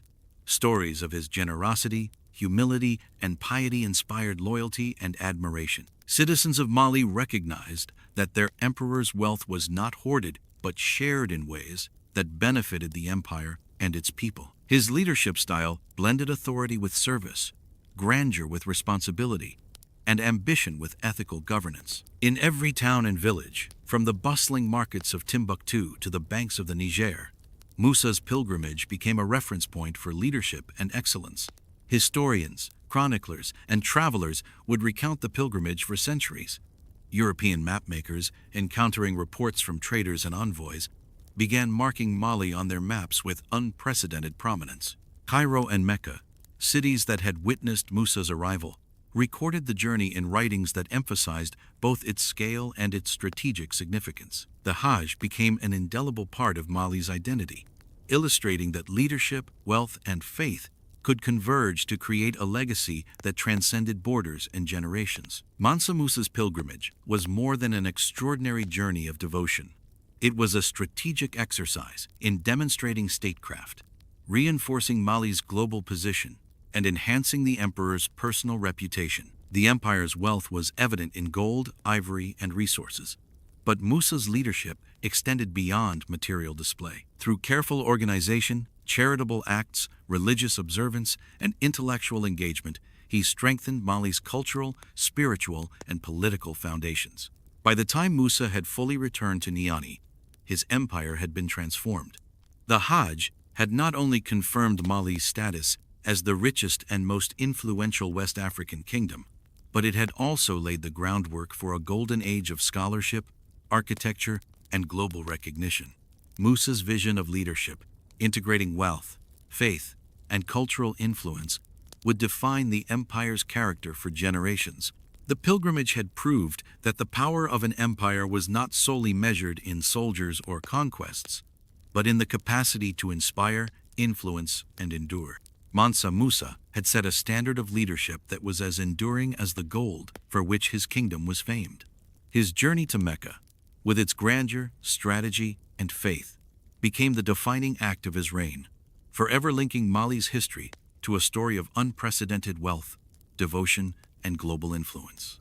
When Mansa Musa returned to Mali after his legendary pilgrimage, the empire was already rich, but he understood that wealth alone was not enough to secure lasting influence. Gold, while impressive, could not preserve a legacy for centuries. Leadership, he realized, required investment in people, knowledge, and institutions. Mali's cities Timbuktu, Djenné, Gao had long been trading hubs, but Musa sought to transform them into centers of learning, culture, and governance. The emperor's vision was ambitious: a Mali where wealth and wisdom coexisted, and where education, architecture, and religion reflected the empire's grandeur. Timbuktu, long a destination for traders along the Niger River, became the crown jewel of Musa's cultural and intellectual transformation. Under his guidance, the city saw an unprecedented influx of scholars, architects, and artisans from across Africa and the Middle East. The streets buzzed with the languages of distant lands, as learned men arrived carrying manuscripts, mathematical texts, religious treatises, and histories of kingdoms beyond Mali. Libraries were established, carefully curated collections of knowledge that became sources of inspiration for generations. Musa personally ensured that scholars received patronage, housing, and resources, fostering an environment where intellectual curiosity was prized alongside commercial enterprise. Architecture was another avenue through which Mansa Musa projected Mali's new identity. He commissioned the construction of mosques in every major city, each designed with both spiritual devotion and aesthetic grandeur in mind.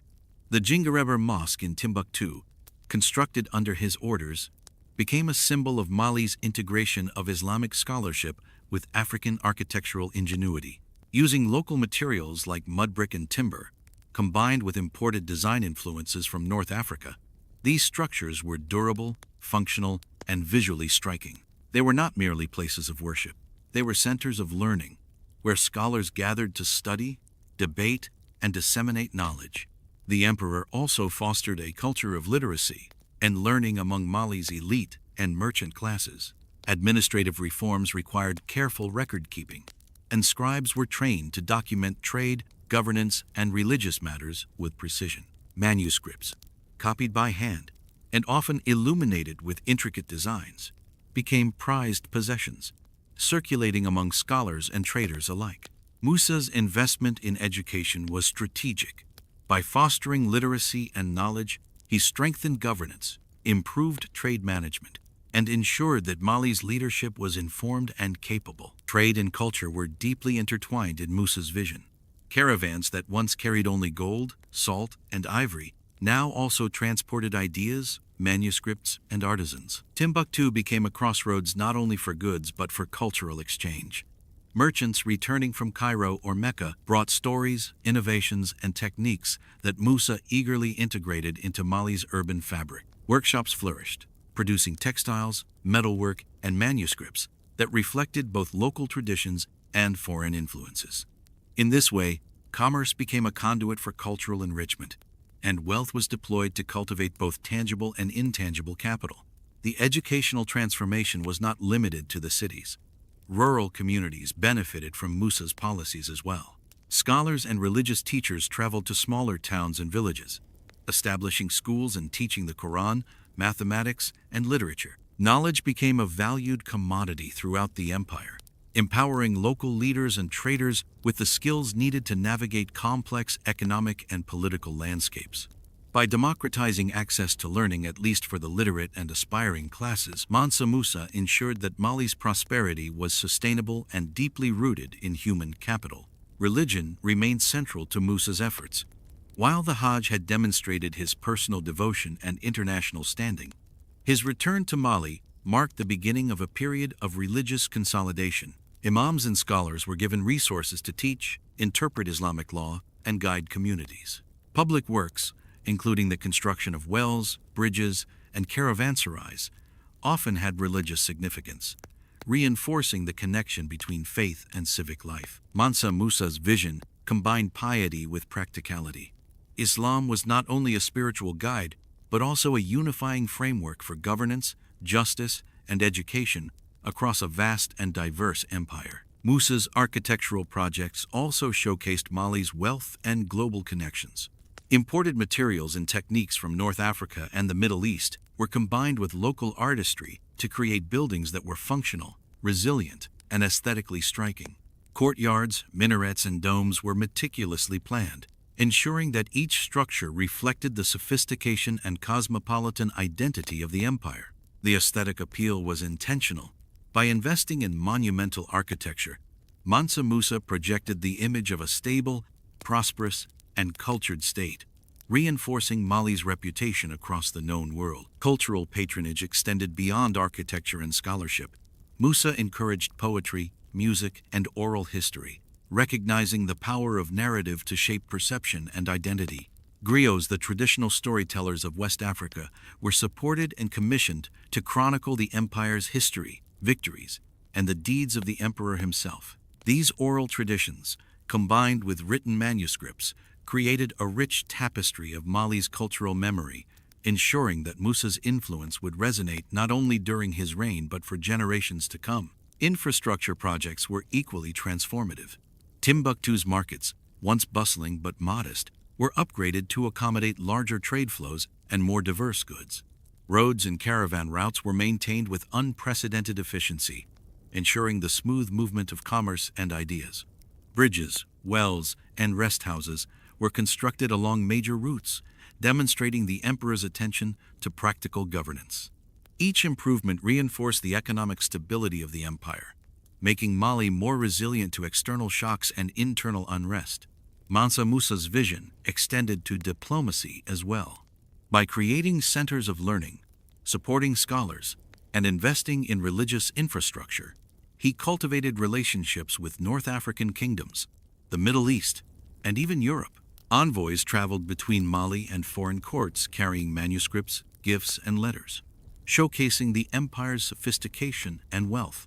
Knowledge, art, and culture became tools of soft power, allowing Mali to engage in global networks not just as a source of gold, but as a center of intellectual and cultural influence. The combination of wealth, education, and religious devotion strengthened Mali's internal cohesion. Nobles and traders were drawn to Timbuktu and other cities, not only for commerce but for access to education, networks, and prestige. The emperor's careful balance of generosity, patronage, and governance fostered loyalty and stability. By embedding knowledge and faith into the fabric of society, Musa ensured that the empire's power was not ephemeral.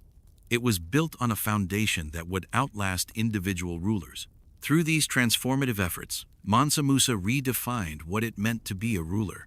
Leadership was no longer measured solely by conquest or wealth accumulation. True authority required vision, the cultivation of knowledge, investment in infrastructure, and the ability to inspire loyalty through fairness and generosity. Timbuktu became a living testament to this approach.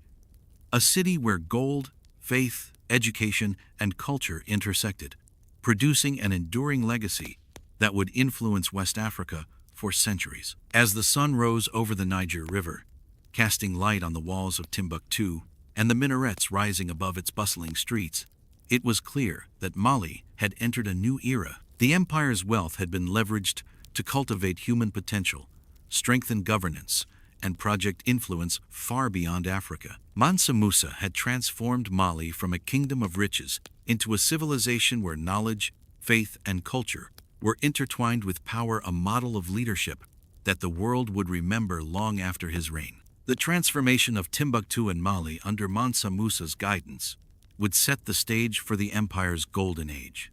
Scholars, merchants, architects, and travelers alike would carry tales of Mali's sophistication and wealth back to their own lands. Mali's reputation as a center of learning, commerce, and culture grew with each passing year, a direct result of the emperor's vision and the enduring influence of his pilgrimage. The foundations that Mansa Musa laid in Timbuktu extended beyond mere structures and institutions.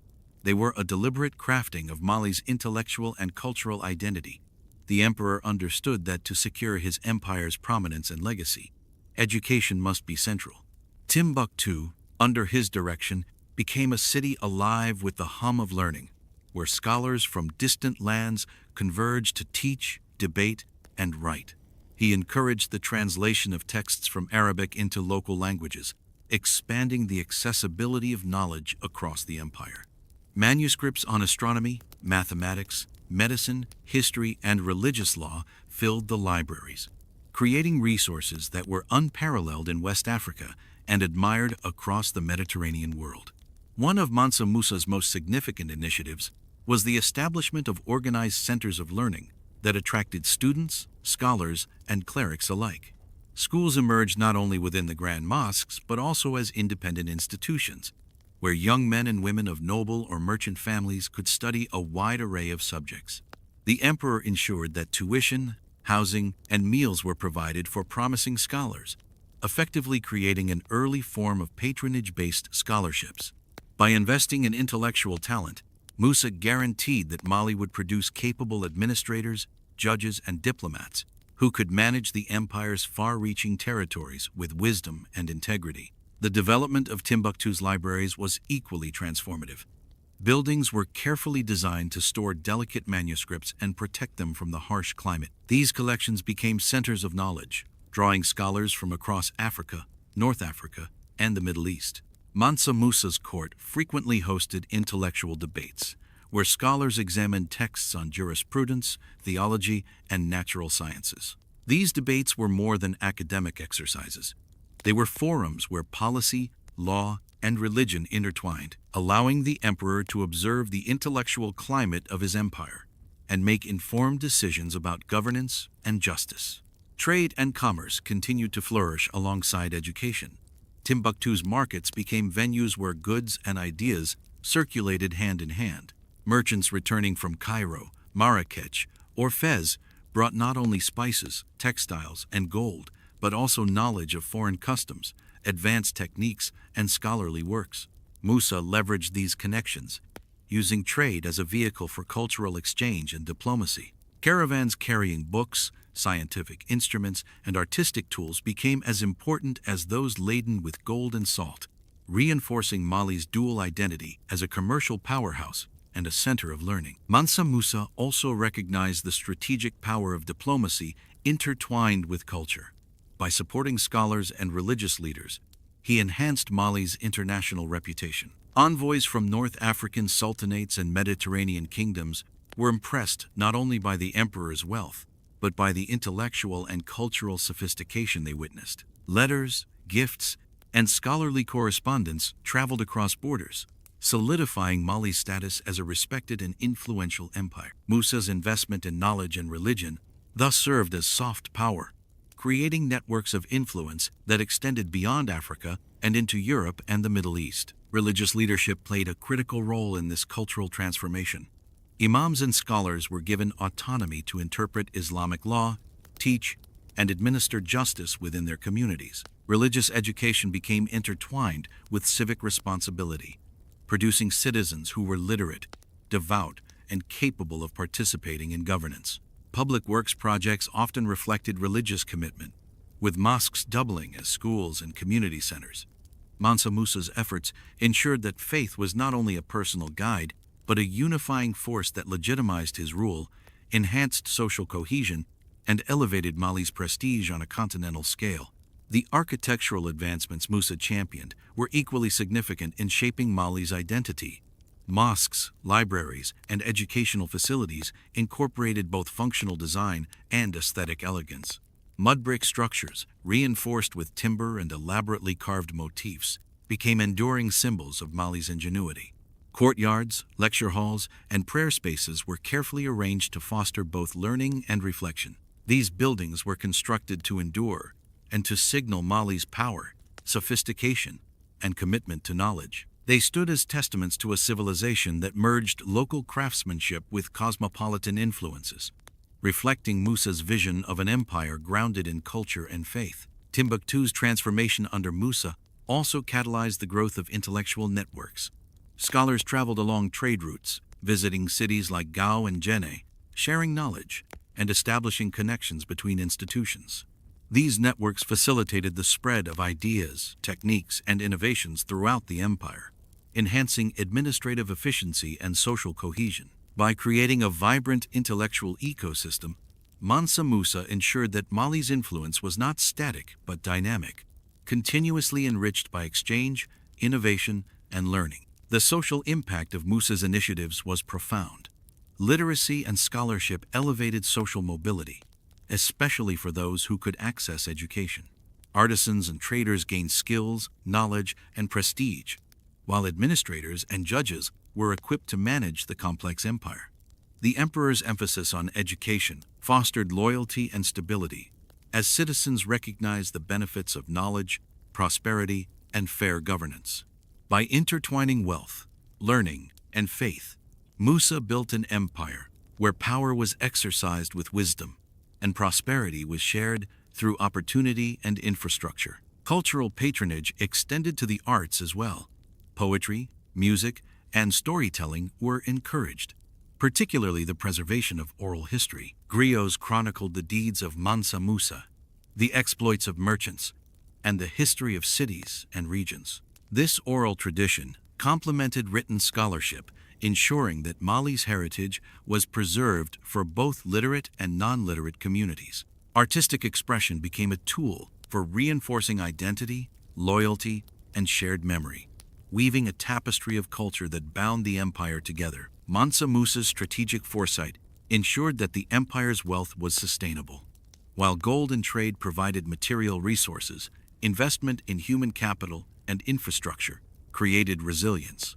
Administrative reforms, careful record-keeping, and promotion of scholarship enabled the empire to manage resources efficiently and maintain stability. Mali's prosperity became less dependent on immediate riches and more on enduring systems of governance, education, and culture, a model of sustainable statecraft in the medieval world. As years passed, Timbuktu's reputation as a hub of knowledge, culture, and trade spread far beyond Africa. Scholars and travelers carried stories of Mali's wealth, intellectual vitality, and religious devotion to the courts of Cairo, Fez, and beyond. Maps and manuscripts from Europe began to depict Mali as a kingdom of both gold and learning, marking it as a civilization of global significance. Mansa Musa's investments had elevated Mali from a regional power to a kingdom that commanded respect across continents, leaving an imprint on history that would endure for centuries. By the time of his later years, Musa's vision for Mali was evident in every major city of the empire. Urban centers reflected both material wealth and intellectual sophistication. Markets thrived with trade. Mosques and libraries symbolized knowledge and devotion.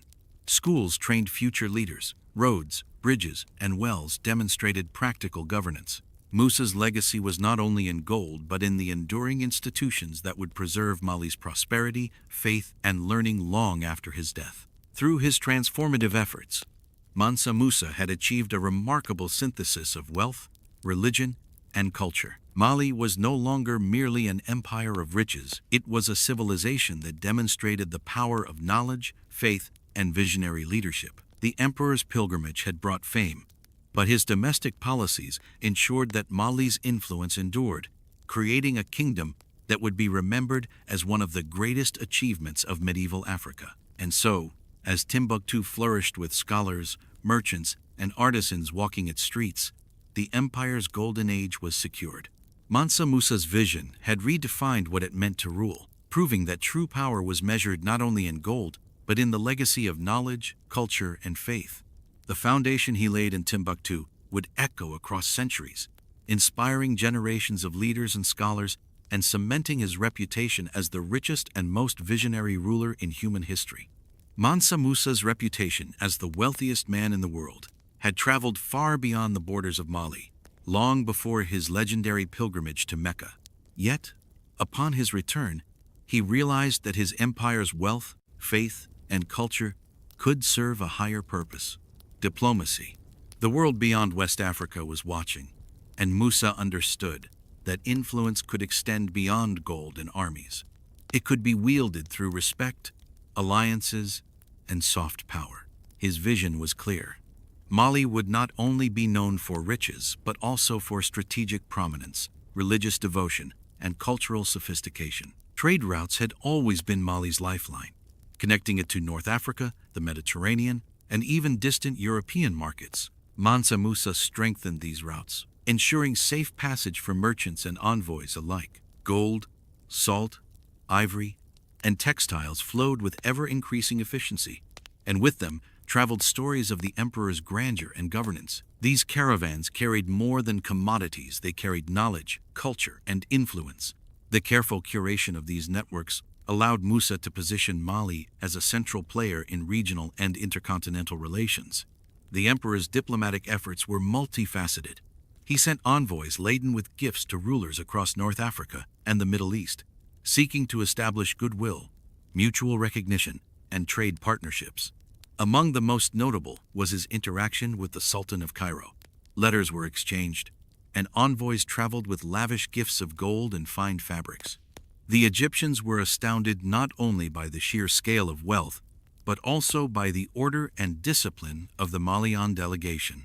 Musa's envoys were well-educated, articulate, and impeccably dressed, reflecting the sophistication of the empire they represented. They spoke of Mali's cities, its justice system, its scholars, and its growing network of mosques and schools. Through these exchanges, Mali's influence became a blend of economic might, cultural prestige, and religious legitimacy. Mansa Musa's diplomatic reach extended even to the Mediterranean world. Traders and scholars who had encountered Mali carried word of the emperor's wealth and vision to European cities, such as Venice, Genoa, and Seville. Maps began to depict Mali as a significant entity, often marked as El Mina, or the mines, due to the abundance of gold reported by travelers. The allure of Mali's prosperity encouraged merchants to seek new trade partnerships, while scholars and clerics took note of the empire's commitment to Islamic scholarship. Musa's strategy was subtle yet profound. By intertwining trade, faith, and culture, he ensured that Mali's reputation as a power and a center of learning reached distant lands, making his influence felt without the deployment of armies. Caravans became instruments of both commerce and diplomacy. Mansa Musa carefully selected leaders for each expedition, choosing individuals who could not only manage the trade of goods, but also represent Mali's culture, religion, and governance to foreign lands. These envoys were educated in Islamic jurisprudence, history, and statecraft, ensuring that they could engage in meaningful dialogue with rulers and scholars abroad. The strategic deployment of emissaries reinforced Mali's image as a kingdom of wealth, learning, and piety. Cities such as Cairo, Fez, and Marrakech took note, often sending back gifts, scholars, and favorable reports that would enhance Mali's standing further. The impact of Musa's diplomacy was especially evident in Cairo, the thriving capital of the Mamluk Sultanate. His arrival during the pilgrimage had already caused a sensation, but even after returning to Mali, his influence persisted. Egyptian scholars and officials praised the emperor for his generosity, intelligence, and vision. Musa maintained correspondence with these figures, exchanging manuscripts, religious texts, and knowledge of governance. Cairo's libraries benefited from these gifts, and in turn, Mali became increasingly connected to the intellectual currents of the broader Islamic world. Musa's diplomacy ensured that Mali's contributions to religion and learning were recognized internationally, elevating the empire beyond the purely material and economic sphere. Mansa Musa also sought to project influence through marriages and familial alliances, understanding that dynastic connections could reinforce political stability and cross-cultural relations. By marrying strategically within influential families and encouraging his nobles to do the same, Musa created a web of allegiance that extended Mali's political reach.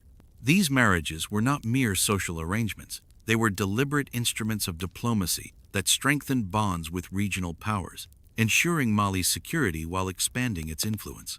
In doing so, Musa wove his empire into the larger tapestry of West African and Mediterranean politics, demonstrating foresight and strategic acumen.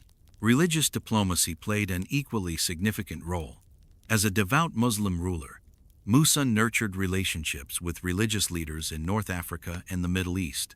By sending scholars, supporting mosque construction abroad, and funding educational initiatives, he established Mali as a bastion of Islamic learning.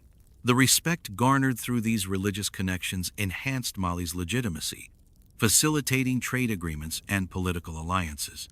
Across the Islamic world, the empire came to be known not just for its gold, but for its piety, intellectual contributions, and wise governance, a reputation that often preceded the arrival of Malian envoys or traders. Mansa Musa's diplomatic efforts were further reinforced by the tangible presence of Mali's economic and cultural wealth. Trade caravans laden with gold, ivory, and exotic goods signaled the empire's prosperity, while scholars and clerics traveling alongside them demonstrated its intellectual depth. These emissaries ensured that Mali was recognized not only as a wealthy kingdom, but as a civilization with enduring sophistication, capable of contributing to global knowledge and commerce. Each interaction, whether through letters, gifts, or direct meetings, was carefully orchestrated to reinforce Mali's image as a stable, influential, and enlightened power. The influence of Mali extended even to the Mediterranean and European awareness of West Africa. European cartographers, inspired by travelers' accounts of Mansa Musa's wealth and cities, began to include Mali prominently on maps. Merchants in ports from Lisbon to Genoa understood that Mali was not just a source of gold, but also a center of intellectual and cultural exchange. The empire's reputation prompted curiosity, respect, and a desire for engagement, cementing Musa's long-lasting impact on global perception of Africa. By leveraging both wealth and intellect, Mansa Musa had transformed Mali into a power recognized not only in West Africa, but across continents. In these efforts, Musa demonstrated that true influence transcends military conquest. Power, he understood, could be projected through knowledge, faith, and the careful cultivation of relationships. Mali's image, carefully crafted and maintained through diplomacy, became a testament to strategic vision.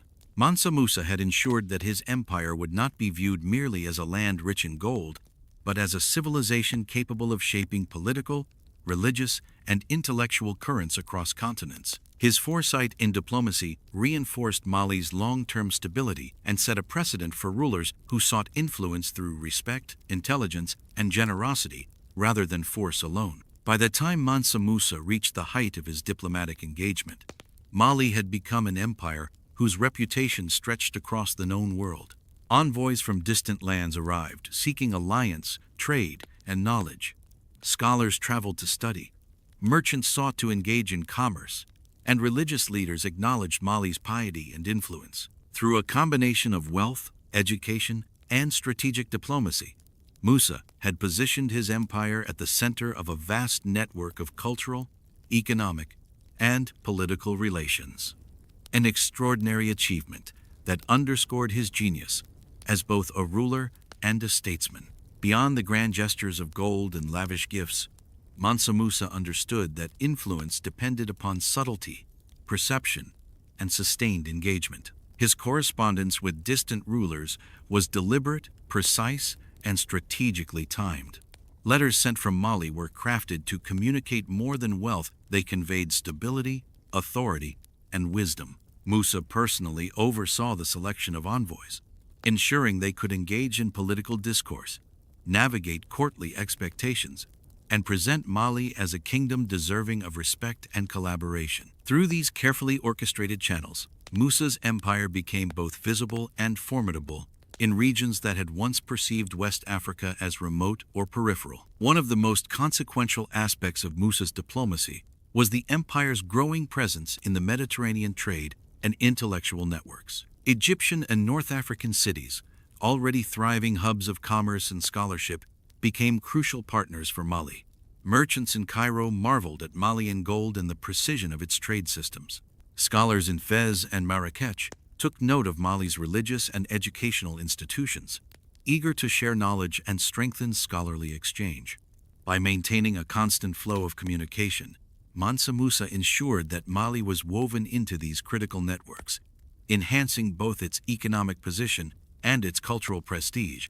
The empire's image as a center of learning and faith spread as far as Mecca, where pilgrims and scholars alike recounted the sophistication and generosity of the West African ruler.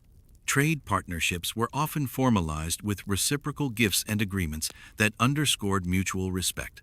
Mansa Musa's diplomacy was not unilateral.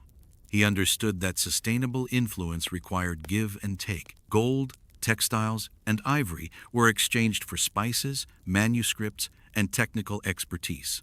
This exchange allowed Mali to flourish internally while simultaneously enhancing its global reputation. Foreign powers quickly recognized that Mali's wealth was more than mere accumulation. It was a tool for building alliances, projecting stability, and asserting moral and cultural authority. By leveraging his wealth in tandem with careful diplomacy, Musa transformed Mali into a kingdom that was respected, admired, and sought after on multiple continents. The impact of these efforts was profoundly felt in European awareness of Africa. While European powers were often preoccupied with local conflicts and exploration, the stories of Musa's wealth reached the Mediterranean and beyond. The accounts of travelers and merchants described not only the staggering quantity of gold he transported, but also the structured administration, educational institutions, and sophisticated culture that underpinned his empire. European mapmakers began to depict Mali prominently, sometimes labeling it as El Mina, or Mali, in recognition of its importance as a source of gold and a regional power.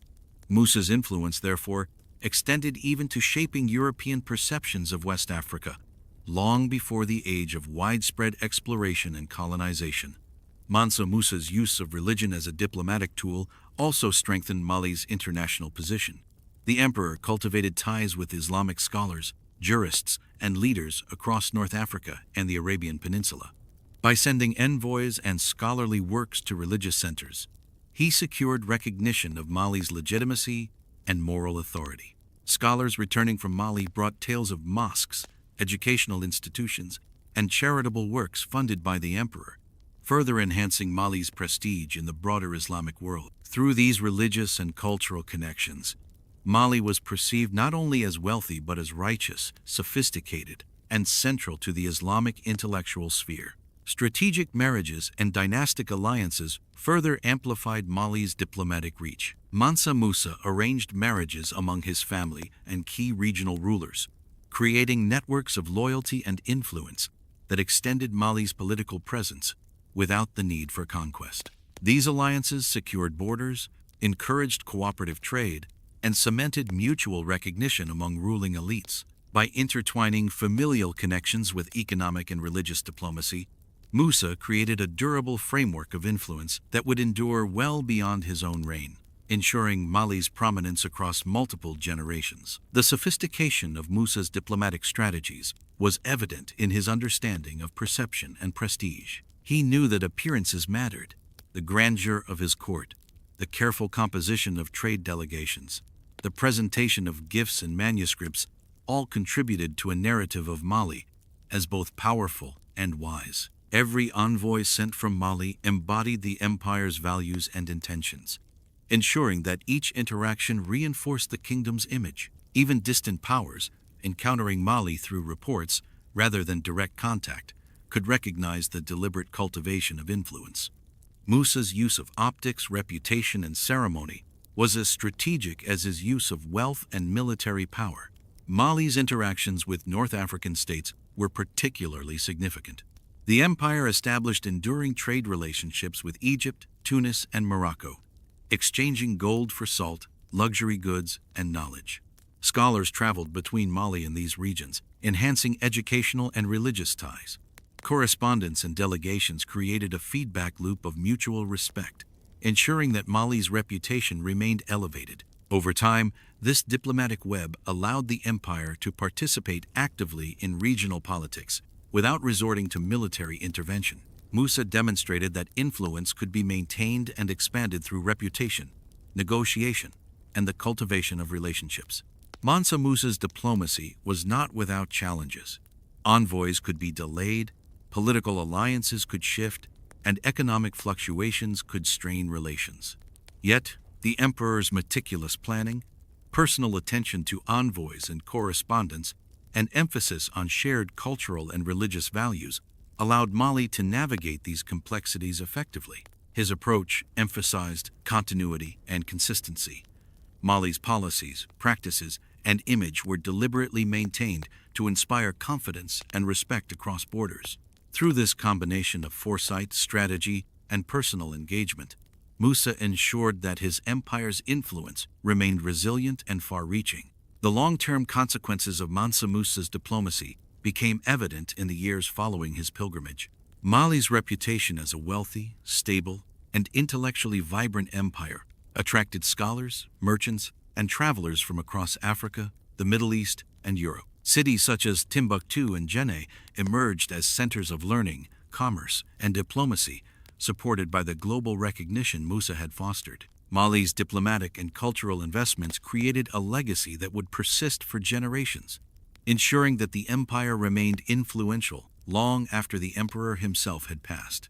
In essence, Mansa Musa had transformed wealth into enduring power, shaping perceptions, alliances, and intellectual currents that transcended geography and time. Mansa Musa's success in diplomacy demonstrated that influence was not merely the result of conquest or accumulation of resources.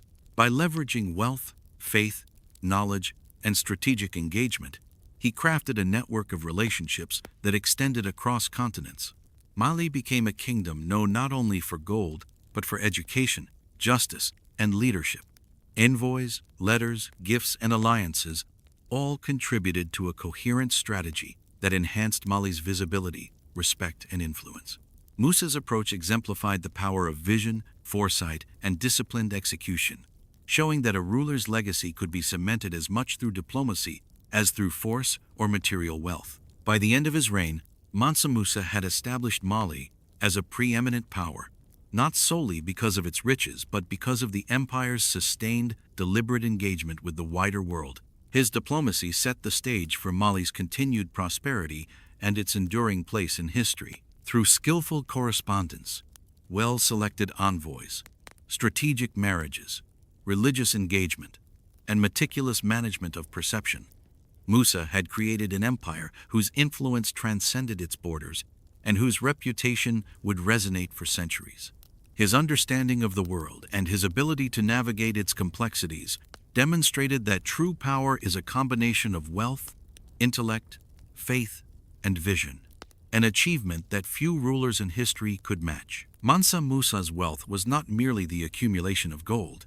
It was a manifestation of the immense economic, cultural, and strategic power of the Mali Empire. Stretching across vast savannas, river valleys, and trading towns, Mali had become a center of commerce and resources, unparalleled in the medieval world. Gold, mined from the heart of the empire, flowed into the hands of the emperor with a regularity and volume that astonished contemporaries. But Musa understood that wealth alone did not define influence. It was the wise, deliberate deployment of resources through trade, diplomacy, architecture, education, and religion that transformed gold into lasting power.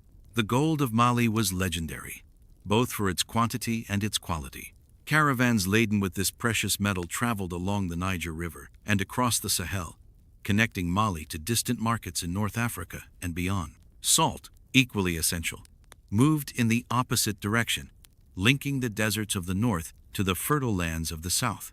These twin resources, combined with agricultural surplus, strategic riverine routes, and skilled merchants, created an economic engine capable of sustaining a vast empire.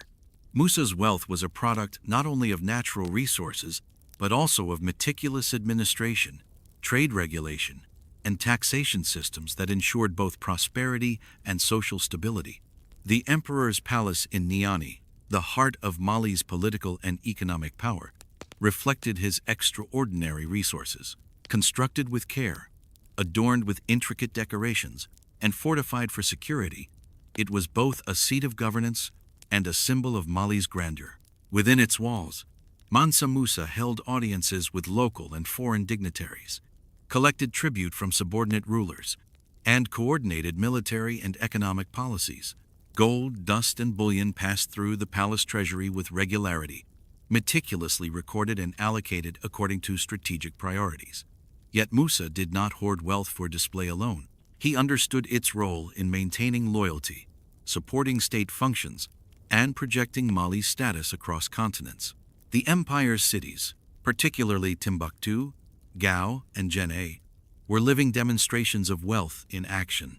Timbuktu, emerging as a cultural and educational hub, thrived under Musa's patronage. Markets overflowed with goods: gold, ivory, textiles, salt, and imported luxuries from as far as the Mediterranean. Merchants conducted intricate negotiations, their wealth growing alongside that of the empire. Public buildings, mosques, and scholarly institutions were financed through state resources, ensuring that Mali's riches created not just material abundance, but also intellectual and spiritual capital. Musa's wealth was thus inseparable from his vision of a prosperous, well-governed, and culturally advanced state. The impact of Musa's wealth extended far beyond Mali's borders.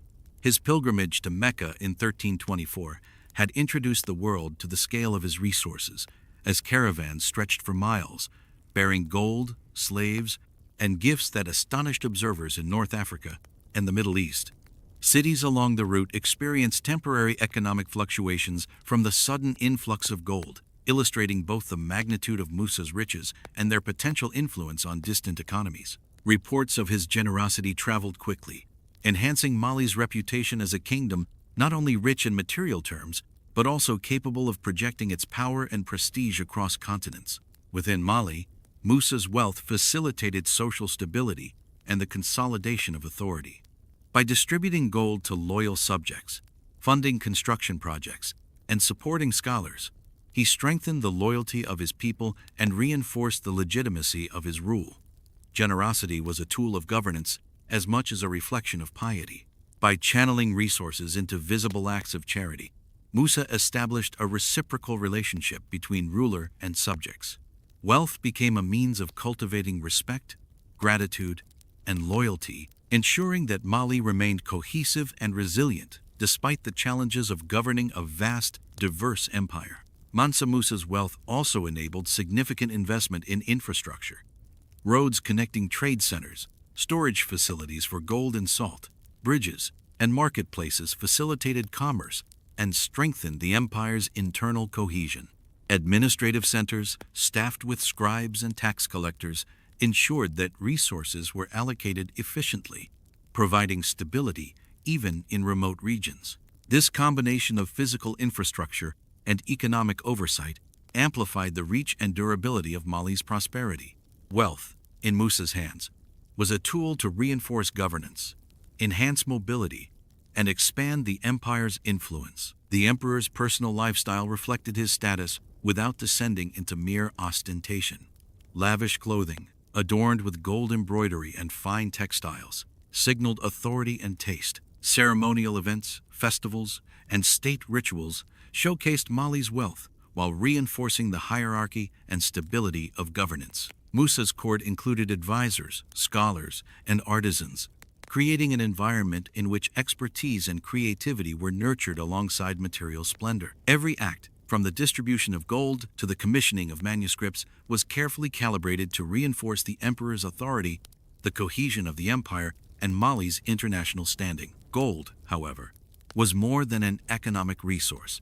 It was a symbol of divine favor and political legitimacy. In the medieval imagination, wealth signaled not only power but also virtue, skill, and destiny. Musa's accumulation and distribution of gold were carefully tied to Islamic principles of charity, justice, and stewardship. By combining material abundance with moral responsibility, he demonstrated that Mali's riches were not solely for the ruler's benefit, but were a manifestation of a just and pious governance system.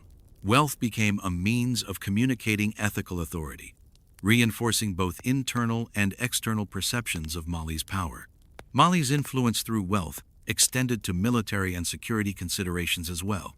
The ability to fund armies, maintain fortifications, and support loyal regional rulers provided the empire with resilience against potential threats. Caravans carrying gold also facilitated logistical support for military campaigns, enabling swift mobilization and provisioning. Musa's careful management of resources ensured that wealth could be translated into security, stability, and the projection of authority throughout the empire. Gold was thus both a shield and a sword, strengthening Mali's internal governance and defensive posture simultaneously. The psychological impact of Musa's wealth was profound. Both subjects and foreign powers recognized the vastness of Mali's resources, instilling respect, caution, and sometimes awe. Envoys reported stories of gold-laden caravans, grand palaces, and thriving cities, ensuring that Mali's influence extended far beyond immediate physical reach. Perception became a critical aspect of Musa's power.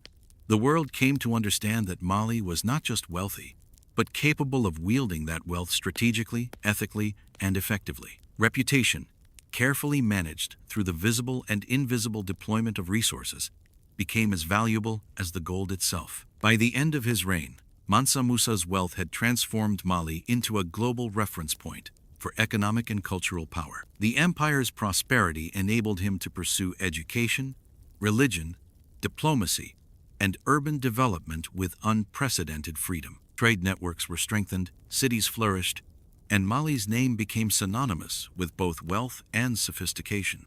Musa's understanding of wealth as a tool of influence rather than an end in itself ensured that Mali's riches created enduring political, cultural, and diplomatic impact. Mansa Musa's legacy of wealth thus transcended simple material accumulation. It was the deliberate, strategic, and ethical use of resources that cemented Mali's status as one of the most powerful and respected empires of the medieval world. Gold, commerce, and luxury became instruments through which the emperor shaped culture, politics, religion, and international relations. Mali's prosperity, underpinned by Musa's vision, would echo for centuries, a testament to the power of wealth wisely wielded and carefully integrated into the broader ambitions of a ruler committed to leaving an enduring mark on history. The vastness of Mansa Musa's wealth was such that it reshaped perceptions far beyond the borders of Mali. Across the Mediterranean, in cities like Cairo, Alexandria, and Tunis, stories of the African king's riches circulated with fascination and incredulity. Travelers, merchants, and chroniclers spoke of caravans stretching for miles, carrying not just gold, but the promise of an empire that could rival or surpass the wealthiest realms of Europe or the Middle East. Gold became a language, conveying status, influence, and the might of Mali without words or treaties. In every city where Musa's entourage appeared, the world bore witness to the extraordinary reach of his empire, the organizational skill behind his resources, and the grandeur with which he ruled. Musa's pilgrimage to Mecca had already demonstrated the immense power his wealth could project. Yet, even after returning to Mali, the implications of his resources continued to ripple outward. European mapmakers began to take note of his empire, sometimes representing it with exaggerated illustrations of gold mines or vast cities. Traders recalibrated their understanding of Africa, no longer seeing it merely as a source of exotic goods, but as a land of unparalleled opportunity and strategic importance. Mali, once remote and relatively unknown, entered the consciousness of the Mediterranean and European worlds as a formidable economic and political power, primarily because of Musa's vision and the careful management of his wealth. Internally, wealth allowed Musa to consolidate power with subtle yet effective strategies.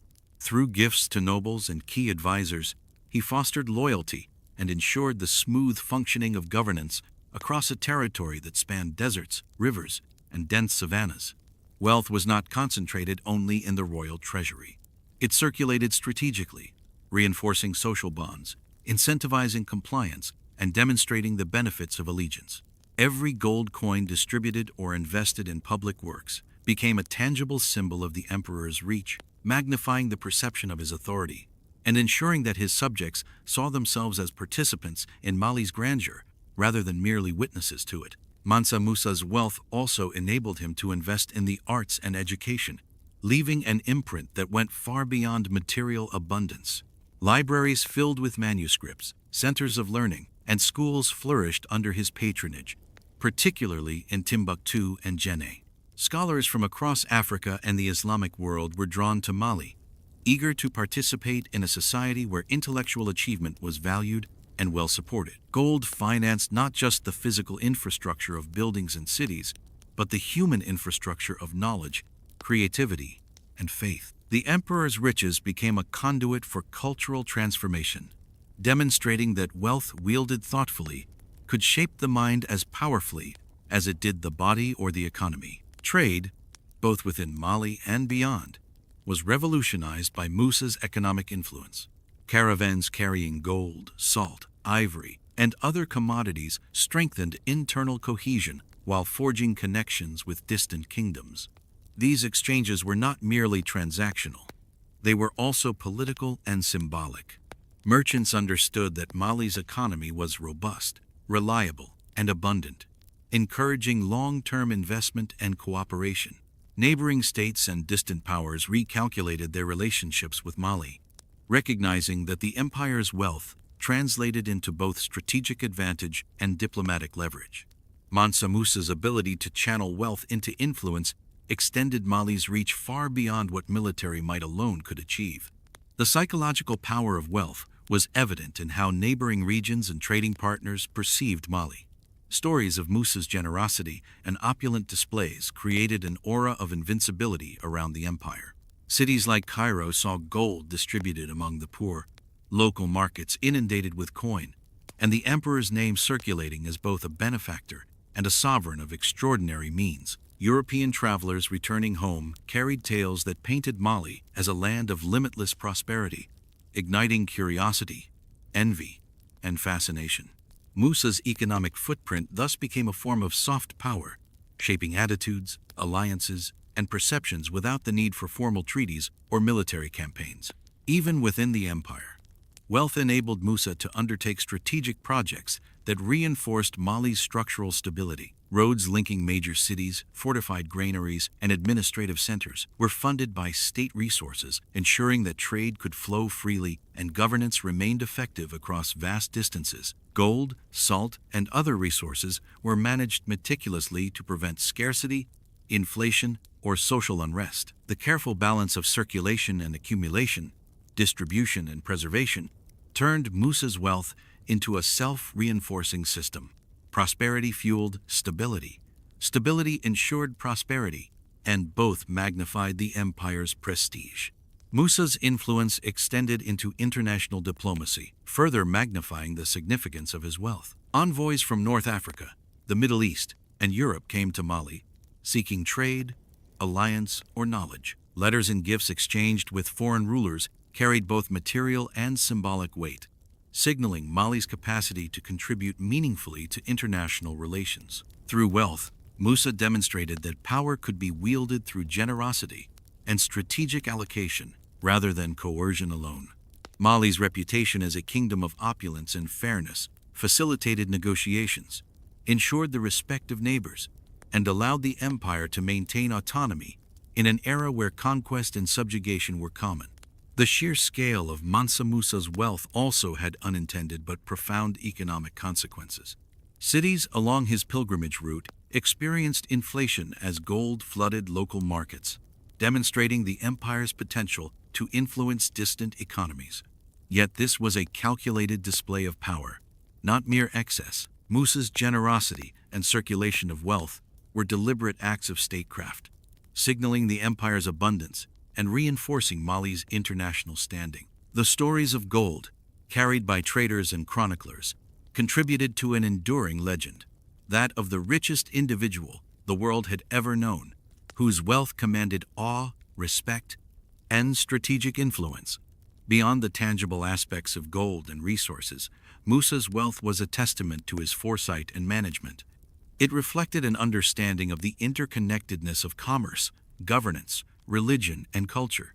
Every gold-laden caravan, every mosque constructed, every manuscript commissioned, and every gift distributed was part of a broader vision to demonstrate that Mali's power was holistic, enduring, and morally anchored. Wealth in the hands of Mansa Musa became a tool not just for personal glory, but for the long-term stability and international prestige of his empire. By the end of his life, Mansa Musa's wealth had cemented Mali's place in world history. He demonstrated that riches, when combined with vision, strategy, and piety, could extend far beyond personal gain, shaping societies, influencing cultures, and leaving a legacy that would endure for centuries. The empire he nurtured stood as a beacon of prosperity, stability, and intellectual achievement, all rooted in the careful stewardship of resources that surpassed any other known in the medieval world. Musa's wealth was both literal and symbolic, a measure of human ingenuity, governance, and the extraordinary possibilities of a well-ruled society. In sum, Mansa Musa's legacy as the richest man in history was inseparable from his use of wealth as a tool for governance, cultural development, and international influence. He demonstrated that true power lies not merely in accumulation, but in the strategic, ethical, and visionary deployment of resources. Mali thrived under his rule because he understood that gold was more than a commodity. It was a means of shaping the world, inspiring loyalty, and leaving an enduring imprint on history. Through his wealth, Mansa Musa ensured that the empire he led would be remembered not just for the abundance of its resources, but for the grandeur, stability, and vision that they enabled. The twilight of Mansa Musa's life was marked not by decline, but by careful foresight. For decades, he had guided Mali through unparalleled wealth, territorial expansion, and cultural renaissance. Yet even the most formidable ruler must contend with mortality, and Musa's thoughts increasingly turned toward ensuring that his empire would endure beyond his own reign. The vastness of Mali, stretching from the salt-rich northern reaches to the fertile lands along the Niger River, demanded a ruler capable of maintaining stability, unity, and the intricate networks of trade and administration that Musa had meticulously built. Preparing for succession was not merely a matter of naming an heir. It was a complex orchestration of alliances, political assurances, and institutional continuity. Central to Musa's succession planning was his desire to preserve the empire's prosperity. He had witnessed the rise and fall of rulers whose empires crumbled due to weak transitions of power. For Mali, wealth alone was insufficient. It required competent administration, loyalty among regional governors, and respect from both internal factions and neighboring states. Musa ensured that his advisors, nobles, and provincial leaders understood the importance of continuity. He reinforced governance structures, codified the responsibilities of regional authorities, and appointed trusted officials to key positions. In doing so, he created a network of stability that could withstand the uncertainties inherent in a monarchical transition. Musa's choice of successor was deliberate. His son, Maga, was groomed from youth not only to inherit the throne, but to embody the principles of leadership Musa valued: strategic vision, piety, administrative acumen, and a commitment to justice. Maga was educated in matters of statecraft, versed in Islamic jurisprudence, and trained in the management of the empire's economic resources. The heir's preparation mirrored Musa's own experiences ascending to power, understanding the delicate balance between authority and collaboration, recognizing the influence of nobles, and appreciating the importance of the empire's cultural and religious identity. Musa's guidance sought to minimize the risk of factionalism that might arise upon his passing. The emperor's wealth itself became a tool in the succession process. The gold, salt, and resources accumulated over decades were strategically distributed to secure loyalty and reinforce the legitimacy of the heir.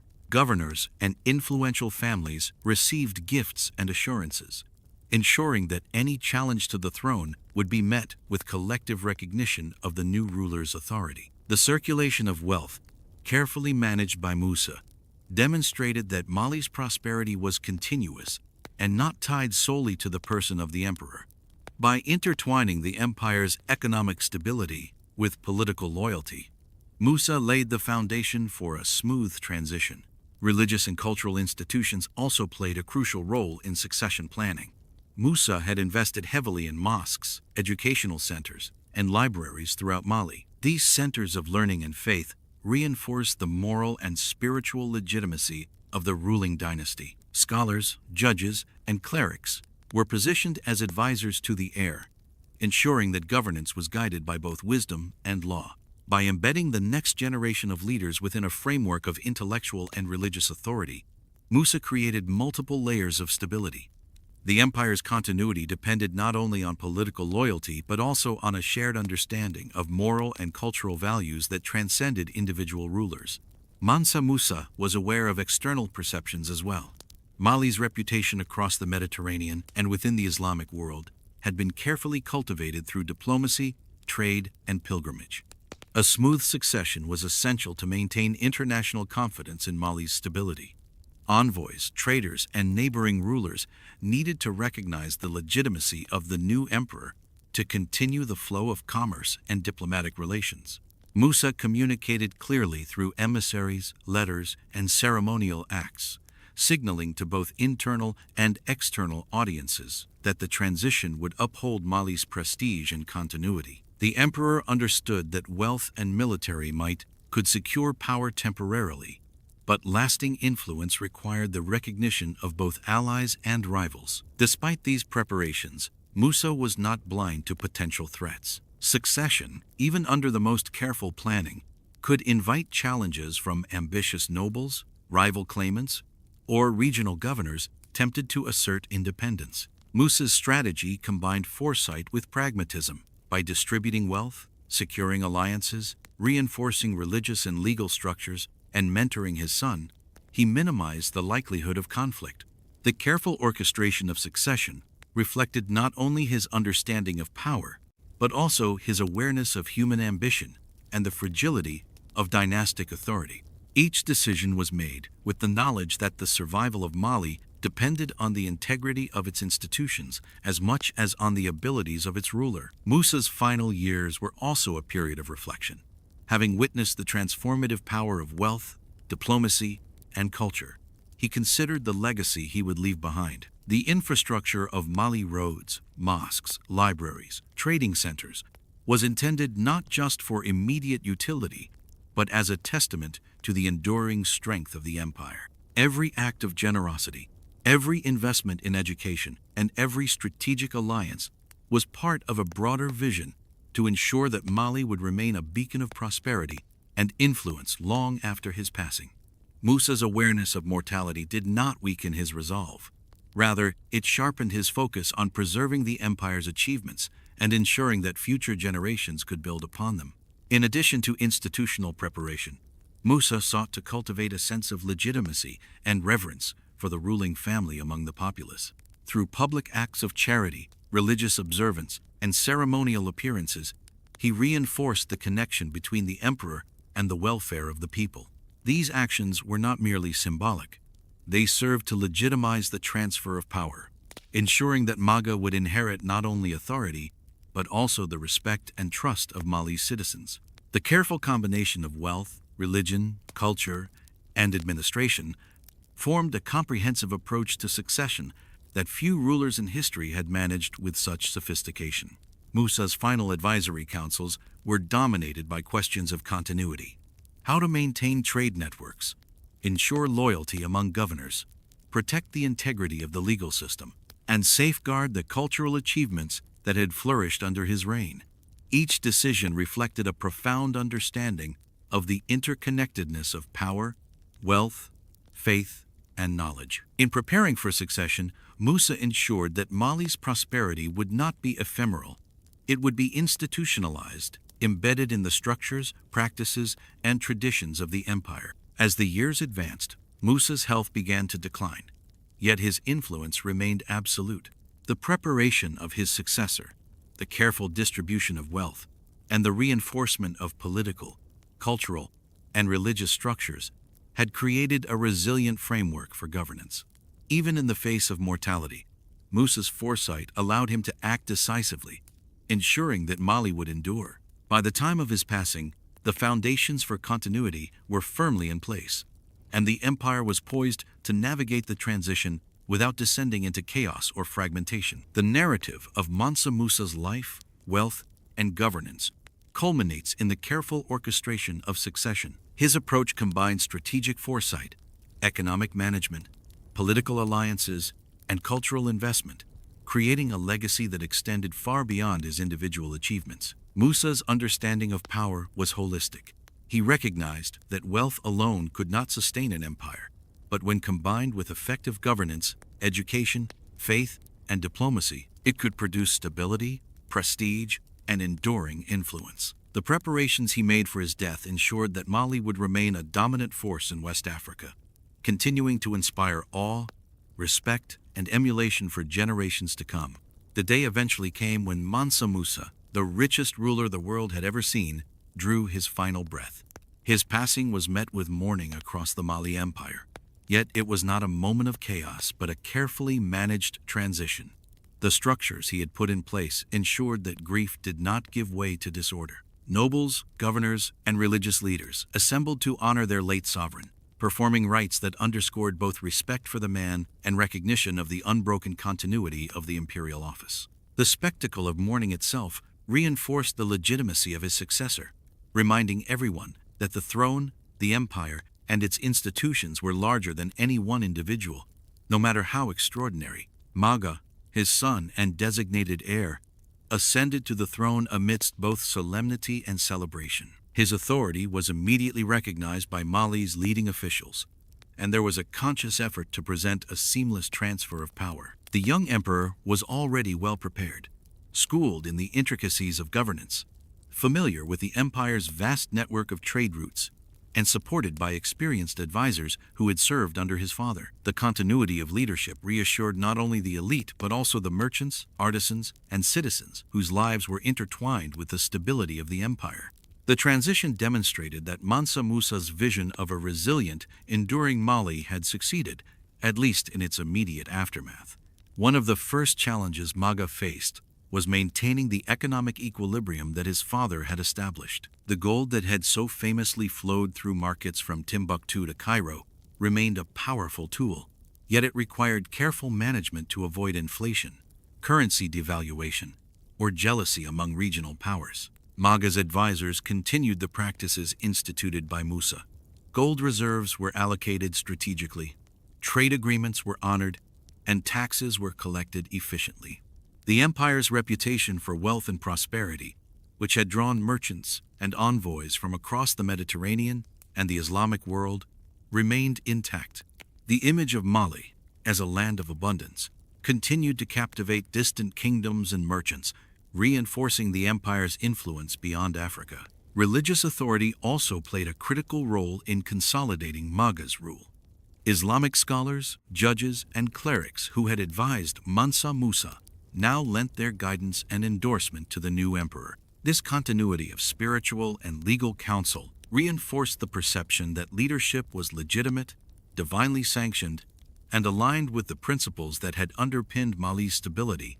Mosques that Musa had built or renovated became centers not only of worship but also of governance and education, serving as tangible symbols of the enduring connection between faith and authority.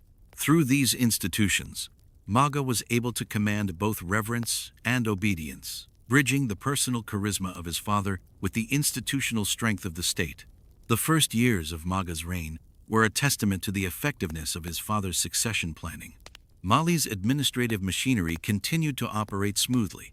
Regional governors maintained their loyalty, and trade across the Niger River and the Sahara flourished.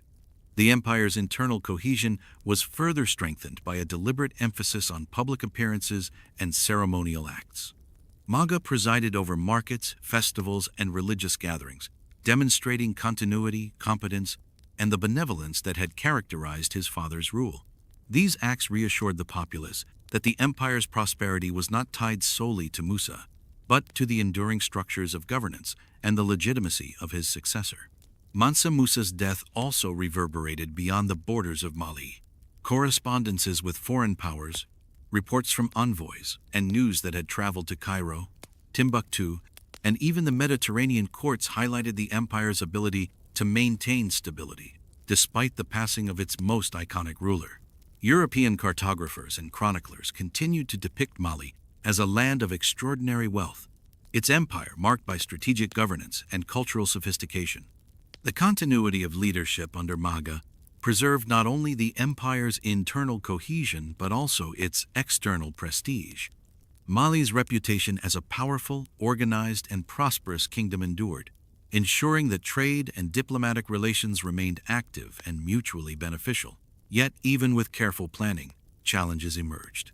Regional governors occasionally tested the young emperor's authority, and rival factions within the court sought to assert influence. Maga had to navigate these pressures, drawing upon the lessons imparted by his father. The young ruler demonstrated prudence in balancing firmness with diplomacy, reinforcing loyalty through both reward and counsel. Mansa Musa's foresight in establishing strong advisory networks and codified procedures allowed Maga to address conflicts without threatening the stability of the empire. The empire's cohesion, built over decades, was resilient enough to absorb the inevitable pressures that accompanied succession. Education and culture, pillars of Musa's legacy, continued to thrive under Maga. Libraries and centers of learning remained focal points, attracting scholars from across Africa and the broader Islamic world. Timbuktu, Jenne, and Gao retained their status as intellectual and commercial hubs, a direct continuation of the cultural renaissance fostered by Mansa Musa. The emphasis on education and religious scholarship provided not only intellectual enrichment, but also practical governance support, as learned men guided the young emperor through complex administrative and judicial matters. The continuity of cultural and educational investment further legitimized Maga's reign and preserved the empire's intellectual heritage. The broader economic impact of Musa's death was mitigated by careful management. His wealth had been both a blessing and a potential source of instability. A sudden shift in control could have sparked unrest or opportunistic exploitation. By the time of his passing, key economic policies, trade agreements, and distribution networks were firmly established. Gold and salt markets continued to function, and merchant caravans followed established routes, confident in the security and stability guaranteed by the new emperor. The reputation for abundance that Musa had cultivated continued to bolster Mali's influence in regional and international trade networks. As the empire settled into a new era under Maga, historians and chroniclers began to reflect on the magnitude of Mansa Musa's life and reign. The sheer scale of his wealth, the sophistication of his administration, and the cultural and religious investments he made had set a precedent unmatched in West Africa and rarely seen in the wider medieval world. The orderly succession demonstrated that Musa's genius was not limited to amassing gold or leading grand pilgrimages. It extended to strategic foresight, institutional design, and the creation of a legacy resilient to the uncertainties of human life and mortality. Mansa Musa's death, while a moment of sorrow, became a symbol of the empire's enduring strength.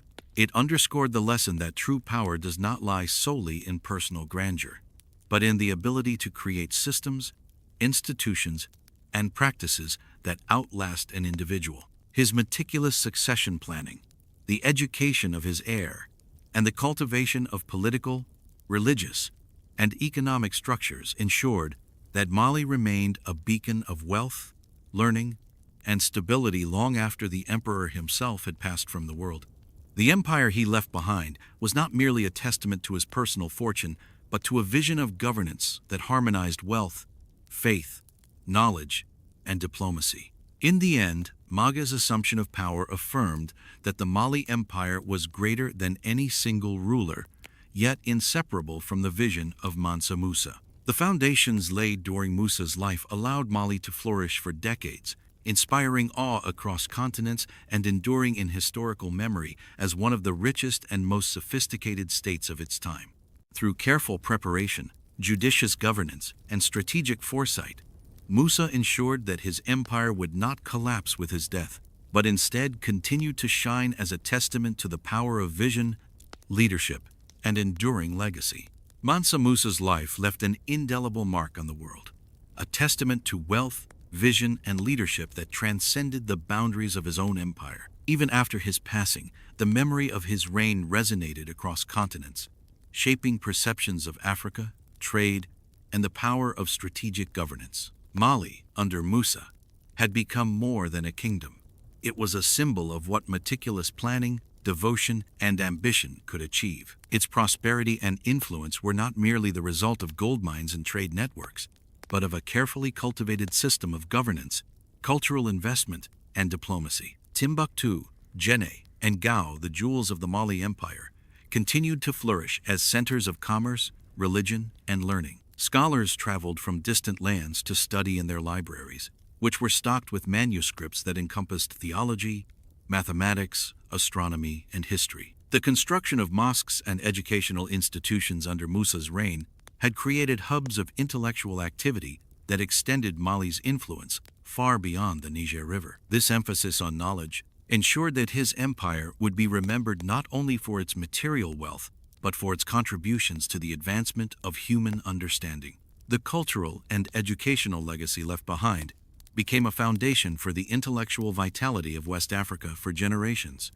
Mansa Musa's legendary pilgrimage to Mecca had achieved more than personal spiritual fulfillment. It broadcast the image of Mali as a kingdom of immense wealth and stability. The tales of gold-laden caravans, vast entourages, and extravagant generosity traveled across North Africa and into Europe, reshaping perceptions of sub-Saharan Africa. European maps began to reflect this newfound awareness, labeling territories and kingdoms with references to Musa and Mali. Merchants and rulers alike were captivated by stories of abundance, inspiring trade relations and curiosity about the riches that lay beyond the Sahara. Through this pilgrimage, Musa had created a global reputation that would outlive him by centuries. The influence of Mansa Musa on international trade was profound. His demonstration of wealth and the stability of Mali encouraged merchants from distant regions to travel to West Africa, seeking opportunities for commerce in gold, salt, ivory, and other resources. Economic networks expanded, and Mali became a pivotal node in trans-Saharan trade. Musa's policies ensured that these networks were secure, reliable, and profitable, laying a foundation for enduring prosperity. The empire's wealth was thus not static. It flowed outward, fostering connections with Egypt, Morocco, and beyond, while reinforcing Mali's central position in the global economy of the medieval world. Religious influence also formed a core part of Musa's enduring legacy. By investing in mosques, Islamic schools, and scholarly pursuits, he strengthened the role of Islam as both a spiritual and civic force. Religious scholars not only provided guidance in spiritual matters but also participated in governance, offering counsel that enhanced justice and social cohesion. This integration of faith and administration ensured that Mali's governance was seen as legitimate and divinely sanctioned. Long after Musa's death, The structures he established allowed religion to continue shaping the moral and civic life of the empire, promoting stability and continuity. Mansa Musa's architectural and urban contributions also left a lasting imprint. The Jingareber Mosque in Timbuktu, the Sankore Madrasa, and other monumental structures became symbols of Mali's grandeur. These buildings were not mere displays of wealth. They embodied the fusion of religion, culture, and governance. Constructed with care and designed to endure, they served as centers of community, learning, and worship. The physical legacy of Musa's reign ensured that future generations could witness the empire's glory, creating a tangible connection to history that extended the ruler's influence beyond his lifetime. The economic, cultural, and religious foundations Musa established influenced his successors and shaped the trajectory of the Mali Empire for decades. His son Maga and subsequent rulers inherited not only wealth, but also systems of administration, trade, and scholarship that allowed Mali to maintain its preeminence. Although later centuries brought challenges, the model of governance and vision Musa exemplified set a benchmark for leadership in West Africa. His approach to balancing wealth, diplomacy, faith, and education offered lessons in sustainable power, demonstrating that an empire's strength depended on more than mere riches. It required infrastructure, institutions, and strategic foresight. Globally, Mansa Musa became a figure of fascination and legend. European and Middle Eastern chroniclers wrote of his extraordinary wealth, casting him as a symbol of the limitless potential of Africa. His image became synonymous with the notion of opulence, ambition, and strategic vision. This fascination persisted through centuries, influencing cartography, literature, and popular imagination. The 14th century maps, for example, labeled the Mali region with references to Musa's name, underscoring how his reputation had become embedded in global consciousness. In this way, the legacy of Mansa Musa transcended the immediate boundaries of his empire, becoming a story that echoed across cultures and time. Yet, beyond the gold, caravans, and monuments, Mansa Musa's true legacy lay in the combination of wealth, vision, and human development. He demonstrated that extraordinary riches could be harnessed to enhance society, build knowledge, and secure political stability. His reign exemplified the transformative power of thoughtful leadership, where personal fortune served collective prosperity rather than mere extravagance. By cultivating trade, scholarship, religion, and diplomacy, Musa ensured that Mali would not only endure, but inspire admiration and emulation from distant lands. The memory of Mansa Musa also left an imprint on modern understanding of global wealth and leadership. He challenged notions of medieval wealth being confined to Europe or the Middle East, highlighting the significance of African kingdoms as centers of trade, culture, and power. Contemporary historians, economists, and storytellers continue to reference Musa as a benchmark for wealth and influence, exploring how one leader's vision can shape the economic, cultural, and political landscapes of a region. His story serves as a reminder that true legacy is measured not only in gold, but in the enduring institutions, knowledge, and societal structures that survive long after a ruler's death. Musa's reign remains a symbol of what can be achieved when extraordinary resources are guided by intelligence, foresight, and faith. It was a reign that harmonized material abundance with spiritual devotion, cultural enrichment, and political stability. The stories of gold-laden caravans, towering mosques, and thriving centers of learning are not merely tales of extravagance. They are lessons in the enduring power of vision, strategic governance, and investment in human potential. The world remembers Mansa Musa not just for his wealth, but for the empire he shaped and the enduring influence he exerted across continents. As scholars and historians continued to study the Mali Empire, the name of Mansa Musa shines as a beacon of African history and leadership. His life and reign offer insight into how one individual's decisions can reverberate through centuries, shaping economies, cultures, and perceptions worldwide. The richness of Musa's story lies not only in the gold he commanded, but in the enduring impact of his policies, his patronage of learning, and his ability to project power and prestige beyond borders. His empire remains a testament to the potential of visionary leadership in shaping human history. Mansa Musa's influence extended beyond the borders of the Mali Empire, shaping not only the economic and cultural landscape of West Africa, but also altering the perceptions of the wider medieval world. Tales of his wealth and generosity traveled through the corridors of Cairo, across the Mediterranean, and into Europe, where kings, merchants, and scholars alike marveled at the scale of his prosperity. This reputation was no small feat. It transformed the way the world viewed sub-Saharan Africa, challenging misconceptions and inspiring a newfound respect for African kingdoms as hubs of trade, learning, and governance. Maps of Europe and the Middle East began to record Mali and its famous ruler, creating a cartographic legacy that would endure for centuries. The economic impact of Mansa Musa's reign resonated long after his death. His demonstration of wealth, most notably during his pilgrimage to Mecca, stimulated trade routes, encouraged investment, and established Mali as a central player in the trans-Saharan trade network. Gold flowed along established routes from West Africa to North Africa and beyond, fostering international commerce and increasing Mali's prestige. Merchants, motivated by the stories of abundance, traveled greater distances, seeking the promise of gold, salt, and exotic goods. This created an enduring network that benefited subsequent rulers, establishing Mali as a powerhouse of medieval trade and an example of the potential for wealth to drive both domestic prosperity and international influence. Mansa Musa's commitment to education and religious scholarship left an equally enduring mark. The libraries, schools, and mosques he established became lasting institutions, ensuring that Mali would remain a center of Islamic learning and culture long after his passing.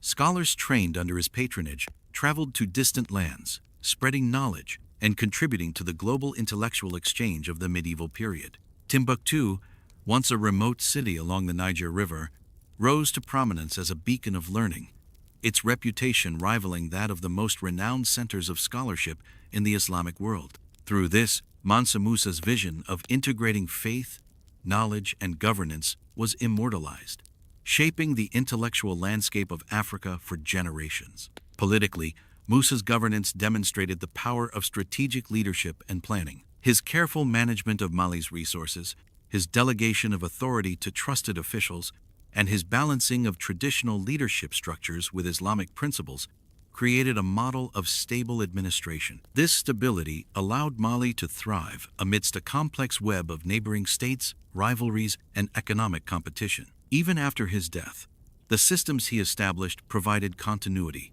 ensuring that the empire's influence would not diminish quickly. His approach illustrated that true leadership combines vision, strategic planning, and an understanding of both human and material resources, a lesson as relevant today as it was in the 14th century. The lasting legacy of Mansa Musa is also visible in art, architecture, and culture. The grand mosques, palaces, and public works commissioned under his reign symbolized more than wealth. They reflected a sophisticated understanding of statecraft, civic identity, and cultural pride. These structures, many of which stand in some form today, offer tangible proof of an empire's grandeur and the ruler's foresight. They served as centers of social, religious, and intellectual life, creating a sense of unity and identity among the diverse peoples of Mali. His architectural projects were thus not just decorative, they were deliberate instruments for cultivating societal cohesion and projecting power, both internally and externally. Yet perhaps the most remarkable aspect of Mansa Musa's legacy lies in the way he wove together the personal and the collective. His wealth was immense, unparalleled in recorded history, but it was never hoarded for mere opulence. Instead, he used it to build cities, support learning, enhance religious institutions, and foster international relationships. In doing so, Musa demonstrated that wealth could be an instrument of societal advancement rather than a symbol of personal indulgence. This philosophy distinguished him from many rulers across history, and it is a core reason why his reign remains exemplary. Power and resources directed toward the common good magnify a leader's impact far beyond the boundaries of their lifetime. Mansa Musa's life and reign also offer a narrative about the interplay between human ambition, faith, and destiny. His pilgrimage to Mecca was not only a demonstration of personal devotion, but also a carefully orchestrated act of diplomacy and reputation building. Through acts of generosity, Musa reinforced alliances, impressed foreign rulers, and cemented Mali's status in the eyes of the world. His faith was inseparable from his political vision, revealing a sophisticated understanding of how spiritual authority could enhance worldly influence. By intertwining religious devotion with statecraft, Mansa Musa achieved a balance that few rulers in history have managed to attain, creating a model of leadership that was both respected and enduring. As centuries passed, the story of Mansa Musa became emblematic of Africa's historical wealth and sophistication. Scholars, writers, and historians looked back at his reign as evidence of the continent's vital role in global history, challenging narratives that often underestimated Africa's contributions. His life continues to inspire debates on wealth, leadership, culture, and the ways in which vision can shape history. In classrooms, documentaries, and books, Mansa Musa is remembered not merely as a man of immense riches, but as a visionary ruler whose foresight transformed an empire and influenced the world's understanding of African civilization. Today, the name Mansa Musa evokes awe and respect. He is remembered not only for his legendary fortune, but for the empire he nurtured, the cities he enriched, and the institutions he built. The lessons of his reign are manifold: the prudent management of resources, the integration of knowledge and culture into governance, and the understanding that a ruler's true legacy lies in the systems, values, and structures they leave behind. Musa's life is a reminder that wealth is most powerful when used wisely, not for self-glorification alone, but to elevate society and inspire generations. As we look back on Mansa Musa, we see a ruler who combined extraordinary personal wealth with extraordinary vision. His legacy is not merely in gold and monuments, but in the flourishing of knowledge, religion, trade, and culture that he fostered across Mali and beyond. His life challenges us to reconsider the impact of wealth, leadership, and foresight, offering timeless lessons on the art of ruling and the potential of a single visionary to reshape history. In closing, the story of Mansa Musa teaches us that history's greatest riches are often found not in treasure chests or hoarded gold, but in the enduring impact one leaves upon the world. The cities that prospered, the knowledge that spread, and the cultural identity that flourished under his reign serve as living testaments to the power of vision combined with action. His journey across deserts and kingdoms, his wise stewardship of Mali, and the legacy he forged are a beacon for all who seek to understand how leadership, wealth, and purpose can intersect to shape the destiny of nations. So, as we remember the richest man in history, let us also remember the lesson of Mansa Musa. True legacy is measured not in gold alone, but in the lasting imprint left on the world, the knowledge preserved, the culture enriched, and the lives uplifted. Mali, Timbuktu, and the Niger River stand as monuments to a reign defined by vision, devotion, and the transformative power of strategic leadership. And now, if you've been captivated by this journey through history, if you've marveled at the wealth, wisdom, and vision of Mansa Musa, make sure to keep this story alive. Like this video to celebrate the greatest ruler the world has ever seen. Share it so others can witness the riches of Mali and the wisdom of its emperor. And subscribe to join us on more incredible journeys through the past. History may walk quietly, but with every story told, it echoes louder, just like the empire of Mansa Musa.